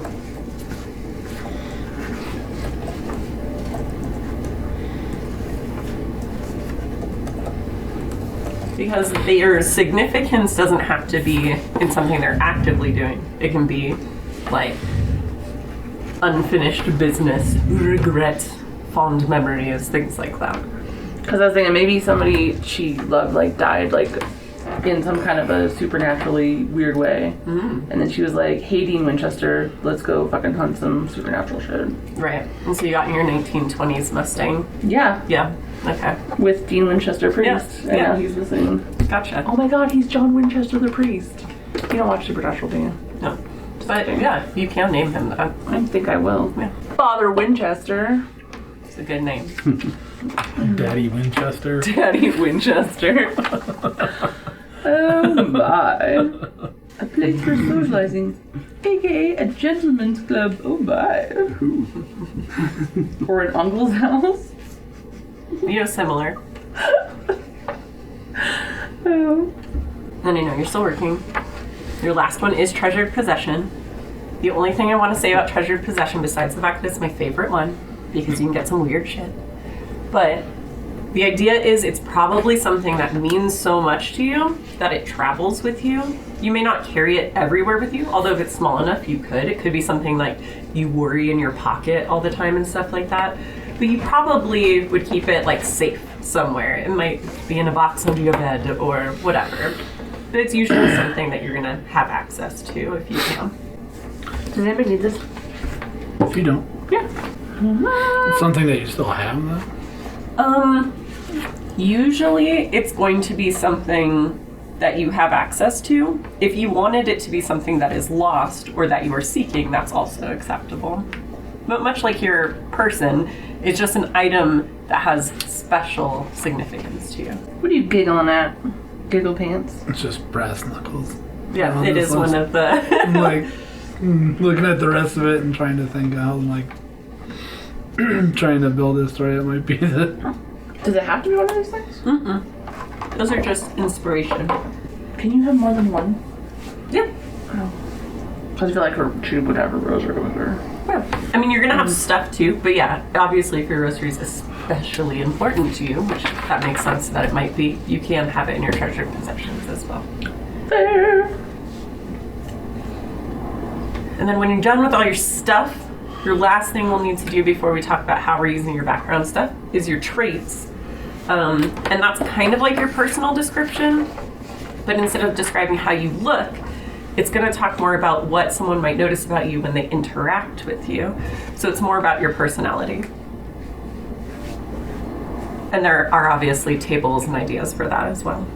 It's cool how in-depth these get. How many traits did you want us to have? Again, kind of like your physical description, it can be a group of words, if that works for you. It can be a sentence. It doesn't have to be anything crazy. It can be something crazy if you want. Like, up to you. Fair. Is yours really long? No. All right. When you're Dunzo, Dunzo Baranson. Yeah. Okay. Always. This wasn't At all there. times. This is making sure. They listen to everything. I didn't want him to miss any of our exciting banter. So you're going to look through all the background stuff you picked, and you're going to decide which one is the most important one to your character. Okay. The thing that you cling to in times where you need your sanity and things like that. No, but it's something, yeah, that if your world was shaken, it would give you comfort that you would want to go back to or interact with or whatever it is. And you can just put little asterisks by it, or you can write like key connection if you want to, or however, as long as you can identify which one's the important one. Okay. Jessica. Yes, ma'am. What did you end up with as your background things? Like all my background things? Mm-hmm. Oh, that's a lot. It is a lot. Well, You can summarize if you want. I just was thinking, like, we kind of said that, like, but she's, like, kind of quiet and nondescript, and people notice her because she's a nun, but then she's easily forgettable after that, kind of. She doesn't really stand out. And she's, a nun, so she's into Catholicism. Cathology. Catholicism? Yes. She believes, the church's teachings and all that, but her main thing is that there's evil and that it's her purpose to root it out. Like, not her only purpose. Like, she's not like, it's not like a God complex or anything. It's just that she thinks that that's her purpose is to root it out. And she had some kind of a mentor, like a priest who's gone missing. Like, he's the one who got her into, like, the exorcism stuff and kind of let her know that there's other stuff going on in the world, and that's where she kind of found that out. And he's gone now, so she's wanting to know what happened to him. Sure. And her meaningful location is the Vatican. And yeah, fair enough. That would make sense. And whatever area they have their exorcist nuns hang out at. The barracks. The nun barracks. The nunnery. The nunnery! It's where you brew nuns. Yeah, obviously. And I think she had somebody that was important to her who was killed. Who was maybe somebody that she was romantically involved in before she became a nun. Mm-hmm. And maybe he was killed in some kind of a supernatural way, and that's how she kind of got involved in that in the first place. Sure.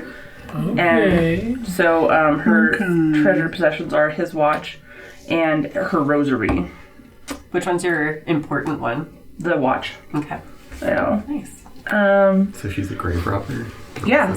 Yeah, exactly. Grave robbing nun. And she's just really matter of fact, but she's polite, and she's determined, but she's just like, she's stubborn, but she's polite. Like, she's not like a jerk about it, but she's gonna get her way one way or another. And she's really good at, like, calming people down. That was all I have. Shut your mouth. Yeah. It's 0 to 10. And you gotta be like a 4. Hey, what are you doing over there? None of your business. Oh, yes. A nun. A pun nun. Oh my god. It's It enough. gets so much better. It's enough of these nun puns. Let's have none none of these nun puns. Jesse, what'd you end up with? Let's see. So for his ideology, because he's does the divination thing, so there are powers beyond our understanding. Yeah. And also that treasures and artifacts should be collected and studied by those who are most capable. Yeah, which is you. Which often is. Obviously. His significant person was a shaman of a small indigenous tribe that helped him to open his third eye. Oh shit! And who died tragically after drinking too much and fell in a fire. Oh no! That'll happen. Dude died in a fire. Yeah. Like from actual burns. Like you fall in and his meaningful location is his solarium that he has full of objects collected from his travels.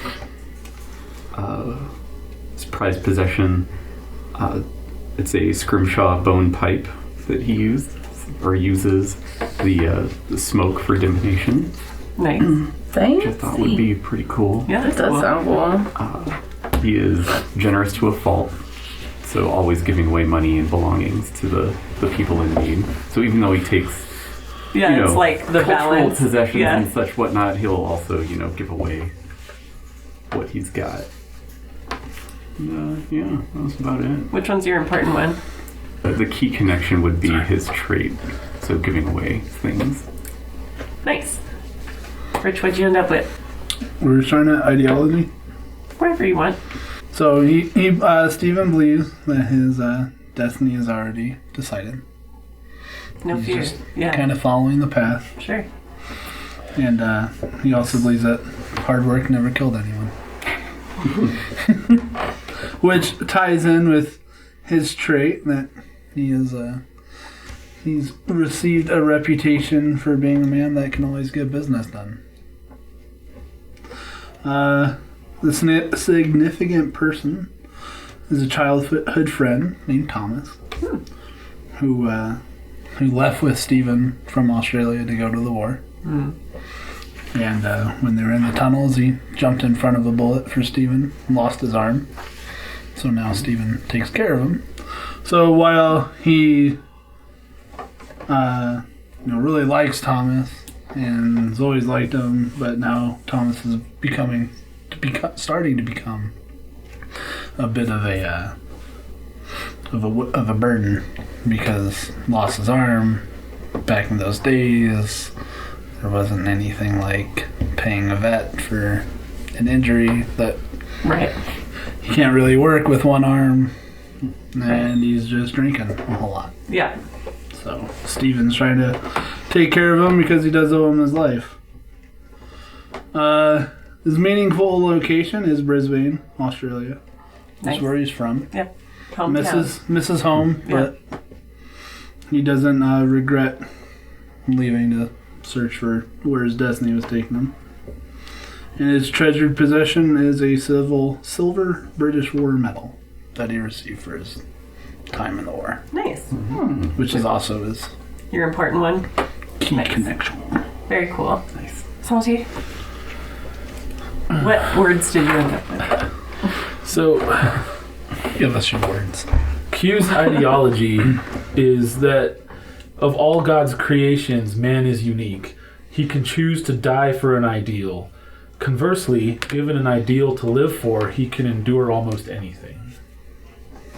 And the significant people, as a positive significant person that is a native mentor and shaman of a tribe that taught him to survive in the frozen wilderness of the Yukon. And a negative significant person is his younger brother Thomas Lindsay Peabottom. And it's because our parents always favored him and his academic success.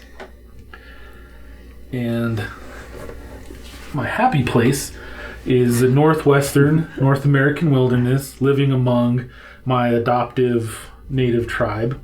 My unhappy place is the family home, the Peabottom House in Portsmouth, New Hampshire. My treasured possession is the Bowie knife given to me by my mentor. And I don't know. Yeah. And your key connection is your place, right? He's David Yes. Bowie. Okay. It has a little asterisk. Oh, jeez. I don't know. That's how you pronounce it, Rick. I don't know if that's how you pronounce it there, Rick. Great. The thing that many people enjoy doing is giving yourself a bunch of shit. So we're going to do equipment next. But in order to do that, we have to understand your money. Equipment. So we're going to talk about money a little bit. The nice thing about Call of Cthulhu is that you don't specifically track money. It's not like D&D where you're like, how many gold do I have and stuff. Based on your credit rating, you have certain amounts that you can use in different ways that are just there. And so as long as something is in that range, you can get it at any given time. So it's pretty neat. So what you're going to do is on the front of your sheet, you're going to look at what your credit rating is. And then on the back is where we'll be writing down your stuff. But I'll record what you are for now so that'll make that easier. Santi already did yours, right? So I don't have to worry about yours. Right. Okay. My credit rating is 20. Rich, what's your credit rating? 10. Nice. Jesse? 20. Nice. Jessica? 55. Yeah, no, it's always good to have your bankrolling. Well, because the Catholic churches are like, Yeah, like it's not like she has your that. levels. Just so I know the order it goes in. So on the back, you have your cash and assets section under your backstory area. Your spending level is basically your petty cash. That's how much you can spend in a day without having any issues. So Where for you're like, I want a bag of chips. Go get one. You're all right. Go get one. so Rich, your Yourself. spending level is $10. Woo! Dang. Ballin'. Jesse, yours is $10 as well. No. And Jessica, yours is $50. Spending level $10. All right. The next thing we're gonna look at is your cash. Cash money. Cash is money you have access to, but are probably not carrying with you at any given time. But it's easy access. It could be, at a bank or under your mattress or wherever it is. But probably not what you're busting out to pay for a taxi or something like that.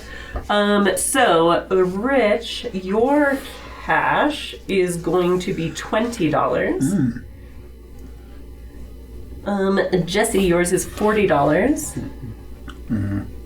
And Jessica, yours is a lot. There. How many shoe boxes of money is this going to cost me?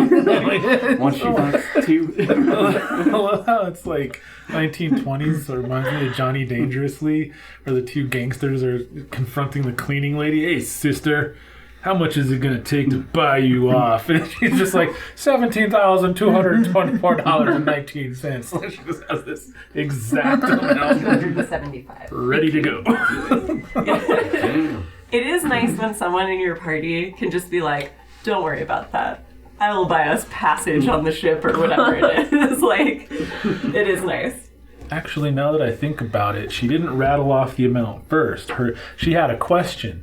She needed to know specifics, and what she said to the two gangsters was, each of you separate or both of you together. Right.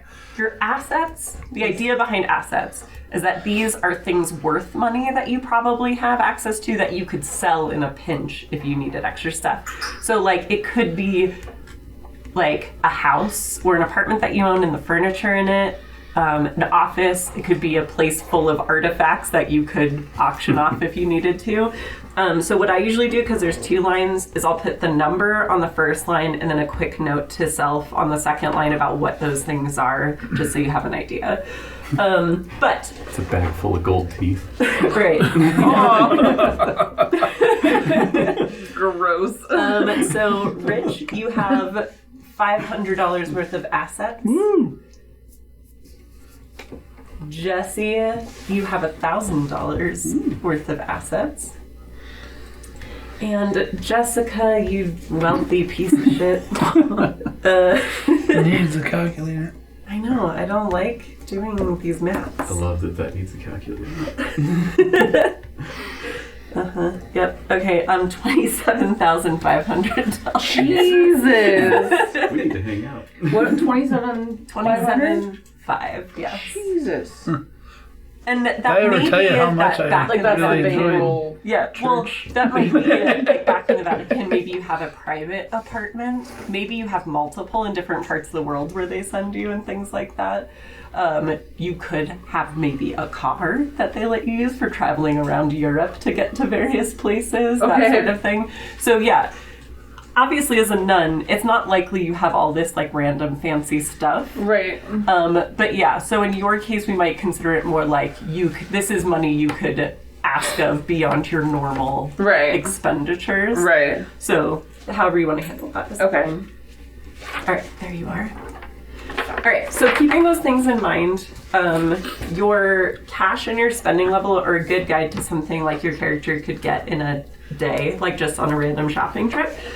So if you do that over a few days, that's like something on layaway if you really wanted it or whatever, like, just to make it realistic. So like for some of you, there are certain items that might be beyond your reach, like certain vehicles, certain types of traveling on a biplane is $3,000, that sort of thing. So, where it might not be realistic.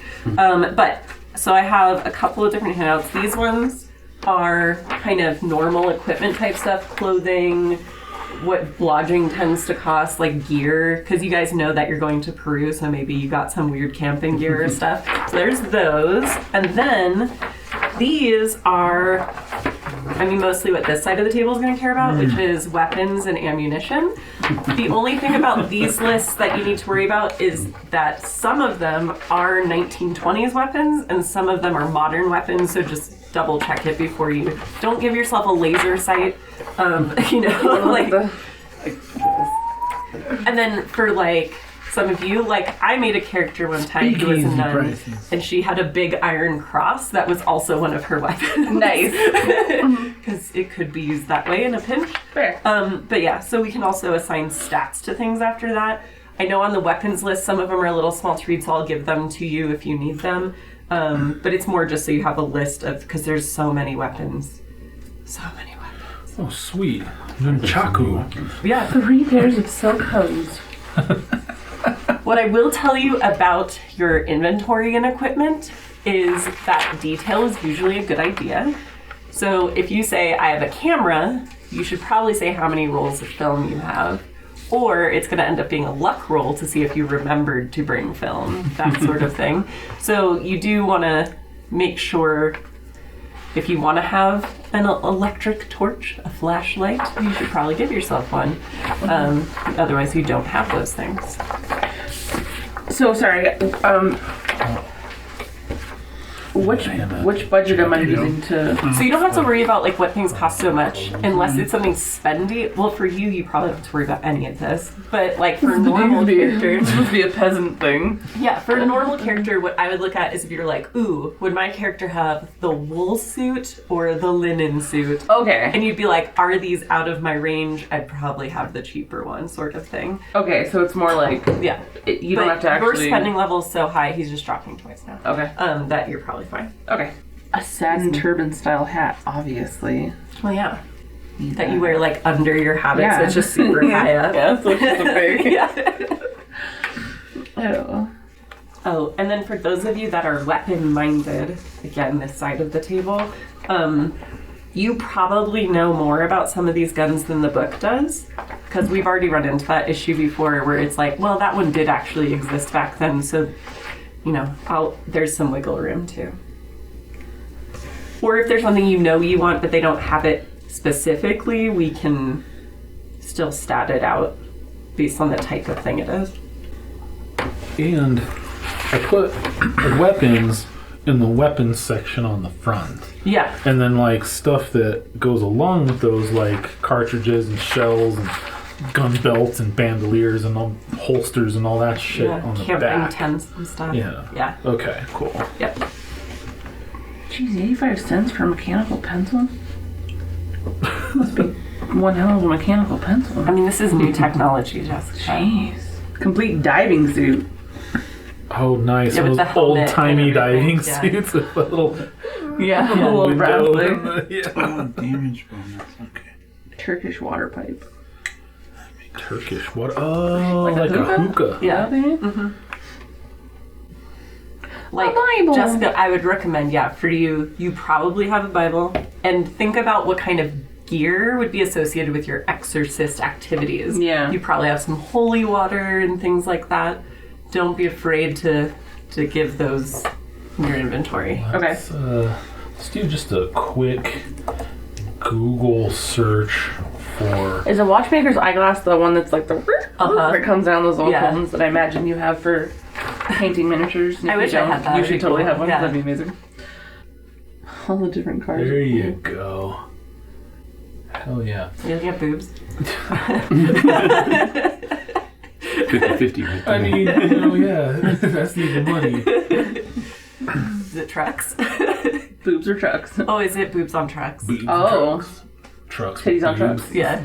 Truck titties. Trucktitties.com. From the makers of truck nuts. Ladies, this is for you. Oh my god, I hate those things. You've seen the big stupid eyelashes on a Volkswagen Bug or Prius.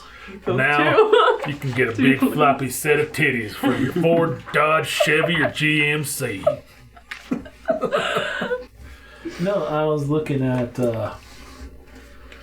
exorcism kits. Oh, that's so cool. Like, you have like a little valise or similar. Oh, yeah. Sweet. Like Your little that. Jesus briefcase. Yeah. Yeah, hell yeah. That's super rad. Most people probably have nice clothes and regular or travel clothes. You know, just Let's saying. see. Some people have extra shit because they wear disguises or are fancy weirdos and stuff like that. Thank you, Gan. I have warm weather clothing, cold weather clothing, and town clothing. I look like a person. I look like a person. I'm presentable. So, like, with weapons and, like, your money and stuff, does that, like, take into account that he's probably been doing this for years and has Right, built so, up like, stuff slowly? There's a lot of stuff where you probably didn't go like, oh, this is my random thing I'm buying today. You probably saved up for it. And there's also, like, with your saber, you got that in service. You didn't pay for it. So, and your employers may have gotten you things as well at certain points. So, you know, there's some wiggle room there. It's just more of a guideline, really. Or you straight up might have just lifted something off of a body you were disposing of, or, you know, That's true. I don't know your life. But maybe you were just like, he's not going to need this where he's going. Those are some nice boots. Oh, I'll give it a good home. And then certain things are obviously easier to travel with than others. So, like, if you're a character who's like, oh yeah, I'm really good with shotguns. I have a cool shotgun. You're probably not carrying it around all the time, just saying. I mean, you could be, but there will be consequences depending on where you are. Like, in certain areas of Peru, not an issue. If you go to New York, a little bit more of an issue. There. That being said, it is old-timey times. So, Yeah. you know. No, you can order a Tommy gun in the Sears catalog at this time. For like $18. Yeah, for like, yeah. If you want the extended one, it's $25, I want to say. But yeah, it's ridiculous. Yeah, if you want the round magazine. Yeah. So you can be like, with gangsta. Yeah. Just lay waste. No, it's definitely a time. Derringer. I have a Derringer in 45 Colt. It's a 2-shot Derringer. And I have a Colt 45 Peacemaker. I mean, I want one of those in real life. And then you probably also want some basic medical supplies, probably based on your skills. I'm sure Jesse's gonna get a ton of weird archaeology stuff. Maybe have crates being delivered of all of his site camp items or whatever. I don't know. What's with the uses in parentheses? Oh, I don't know. Oh, okay. So for certain weapons, the default action is going to be that first number. That's how many, like, times it can be used or shots it can fire, right, in a normal action. The one in parentheses means you can do up to that additional number, basically. There's just negative modifiers for each extra shot, usually. And the thing I will tell you about guns, so initiative in combat for Call of Cthulhu is a little bit different. But the main thing that's different is if someone has a gun, it basically is going to almost automatically make you first in initiative compared to people who do not have guns, because they can be pulled so Have or quickly. using? Like, if you have one out, you will probably act first because it adds 50 to your initiative. Like, carry a gun. Right. But depending on the situation. Right. No, if you had it ready to unaware. go, or you had like the quick draw trait or whatever, then your initiative would always be there. So like if you knew like you're sneaking up on a shady situation and you pulled your gun out, if shit went weird, you'd probably be able to act very quickly. That's the idea. I think I'm gonna be a nun with a blackjack. And an elephant gun. Elephant guns are so good in Call of Cthulhu. They're so powerful. It's ridiculous. Because it's a powerful Yeah, gun. that makes sense. It's not a mouse gun. No, but it's like,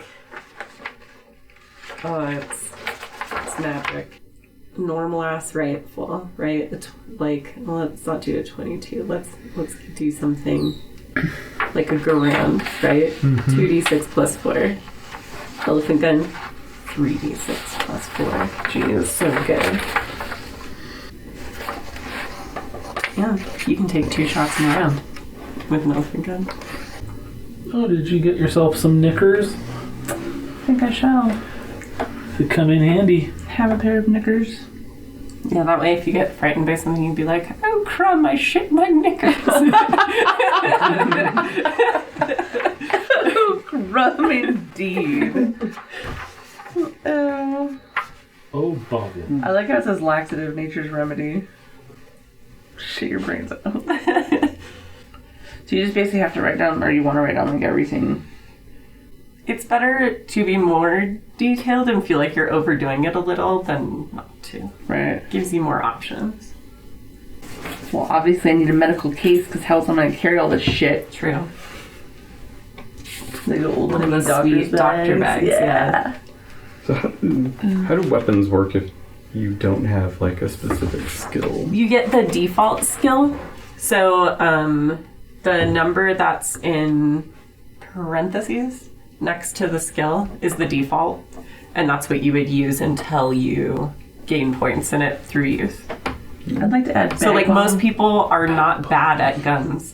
Like I think the default's what, like 25 20 for like handguns or whatever. 20 for handgun, 25 for rifle shotgun. Yeah. So it's not horrible. A lot of people probably have a small sidearm that they'd have access to in these cases and things like that. And then there is always improvised weapons too. Like you can use a fucking shovel and stuff like that if you need to. And then remember, it's Cthulhu, so you can also just run away. Oh yeah. Yeah, it's always a good plan. Like, oh, not that thing. Oh shit, what is that? Oh no. Must have accidentally chewed on some ayahuasca. Now things are going bad. What's a dark lantern? Very good question. It's just a lantern that doesn't have any light. I think It has a panel in Bag it. of shit. So basically, like, it has a shade. So you can open it to let the light out or close it to hide the light. Okay. Yeah. like mine has little Thank you, Rainy. You're welcome. mine has little louvers like that you can Oh, like little flippies, little yeah, shades. the little open up. Nice. Little, yeah, little shades, little yeah. Quite yes. Yes. Cool. Yes. Splendid. The idea is, like, you don't have to put the flame out in order to stop the light. So you can easily Right. That's cool. turn it on again. They had pen lights back then? What are atomizers used for? Besides Icing the perfume? atoms. I think that's it. So an atomizer is, in 1920s speak, Yeah. would be a spray bottle, like the kind, like, you know, the perfume bottles with the little bulb thing. Yeah. That's an atomizer. What do they use them for? You could use it for anything you'd want to functionally could spritz- aerosolize. I Yeah. could spritz holy water. You could have Jesus perfume, yes. Jesus perfume. Oh, to Jesus. Oh, to Christ. All right, Santi. I need you to translate a Sharp's rifle to one of these rifles. Oh yeah. All right. I don't know what these are. You're gonna have a Sharp's rifle. But yeah. Need to, big old be able to hunt something.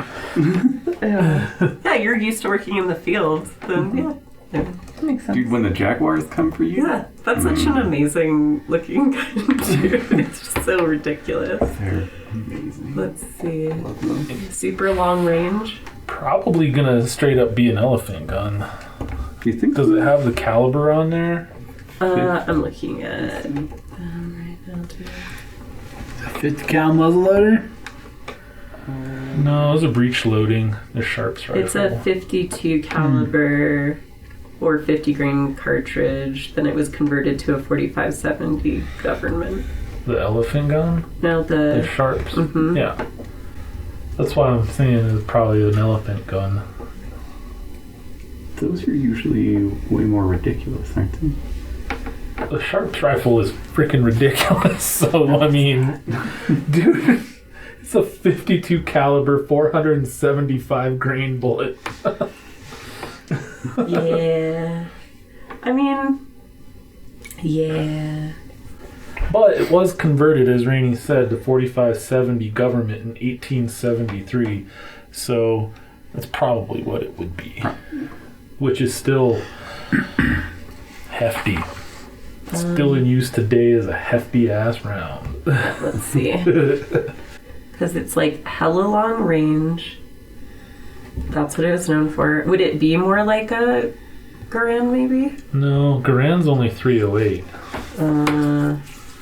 What about a Marlin? Shit. A Marlin rifle? I mean, That's a 444.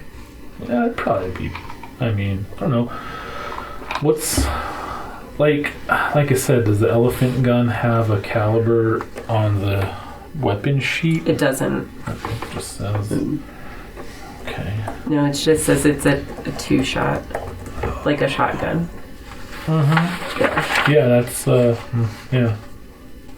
So then maybe the Marlin, like you said. Yeah. Which is still ridiculous damage for Call of Cthulhu. That's a murder weapon. 2d8 plus 4. Model 1894 Marlin rifle. No, that says it's modern. Yeah, they still make On them. the right. Oh, that one. Well, I mean, yeah, Modern? they've been around since forever.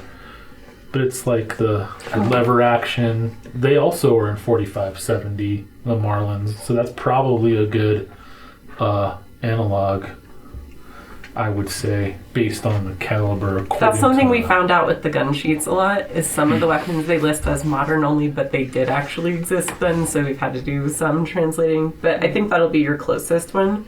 So I'd still call it Sharps. your Sharps rifle, but use the Marlin stats, which is 2d8 plus 4 and 110 yards. 1 by 5. Yeah, that's a lot of murder in that gun.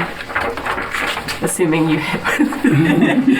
It's mostly for scaring away. Yeah, You know, it makes a loud wildlife. noise. Yeah. Fire it straight up in the sky and Yeah. walk a couple of paces and hope. Kind of aim it that way. Hope there's no one over there. It might be too expensive then if it's. Well, yeah, because it doesn't list a previous price, so it would be similar to. It would probably be closer to about $25. I'm trying to find one that has a similar modern price. Maybe up to about 40. So yeah, I would say it's probably somewhere around 30 to 50 bucks, 1920s dollars. Are you gonna have the like down under model, or maybe the deluxe? Yeah, he might have to pick up one at a later time. That's a little out of his price range. Get the deluxe with little flip up Yeah, sight that's where it's at. on the on the stock Sitting there. there, turning the little dial on it. Tuning it in, yeah.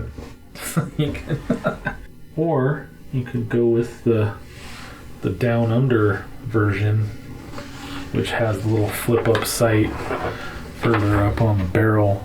Then I mean, I always recommend going for the lever action, the carbines. They're very nice. yeah, that'd be more your and that's Marlin like- style. So you have your little, yeah. Those are fun. And it's still like beastie damage, just not as much range. Where is it? They're like the third one down in the rifle list. Lever action carbine. Okay, and that's cheaper too. Yeah. So it'll be about, it's still 50 yards, which is decent. It's just not crazy like sniper rifle long range like your other one. But 2d6 that's still really decent damage on a hit. And it'd be loud. And you just look cool crafting it, because it's cool. Take your time, but when you're done, go back to the front of your page, start thinking about a name, think about where you're from, where you were living before you went to Peru, because for some people, your hometown is the same as your residence. But for some of you, you moved away from home and were living elsewhere before you left for Peru. So, get that shit filled out. Think about your age. And just remember that the prologue is 4 years before the actual campaign. So for the main game, you'll be slightly older. So if you want to use that as your starting point and just subtract 4 for where you are now, that's fine. Just thinking up names. Yep. Thinking up things. Yep, that's kind of where we'll sort of peter off. It's just with people getting the last details in. And then we'll get into dinner mode. Okay. Cute.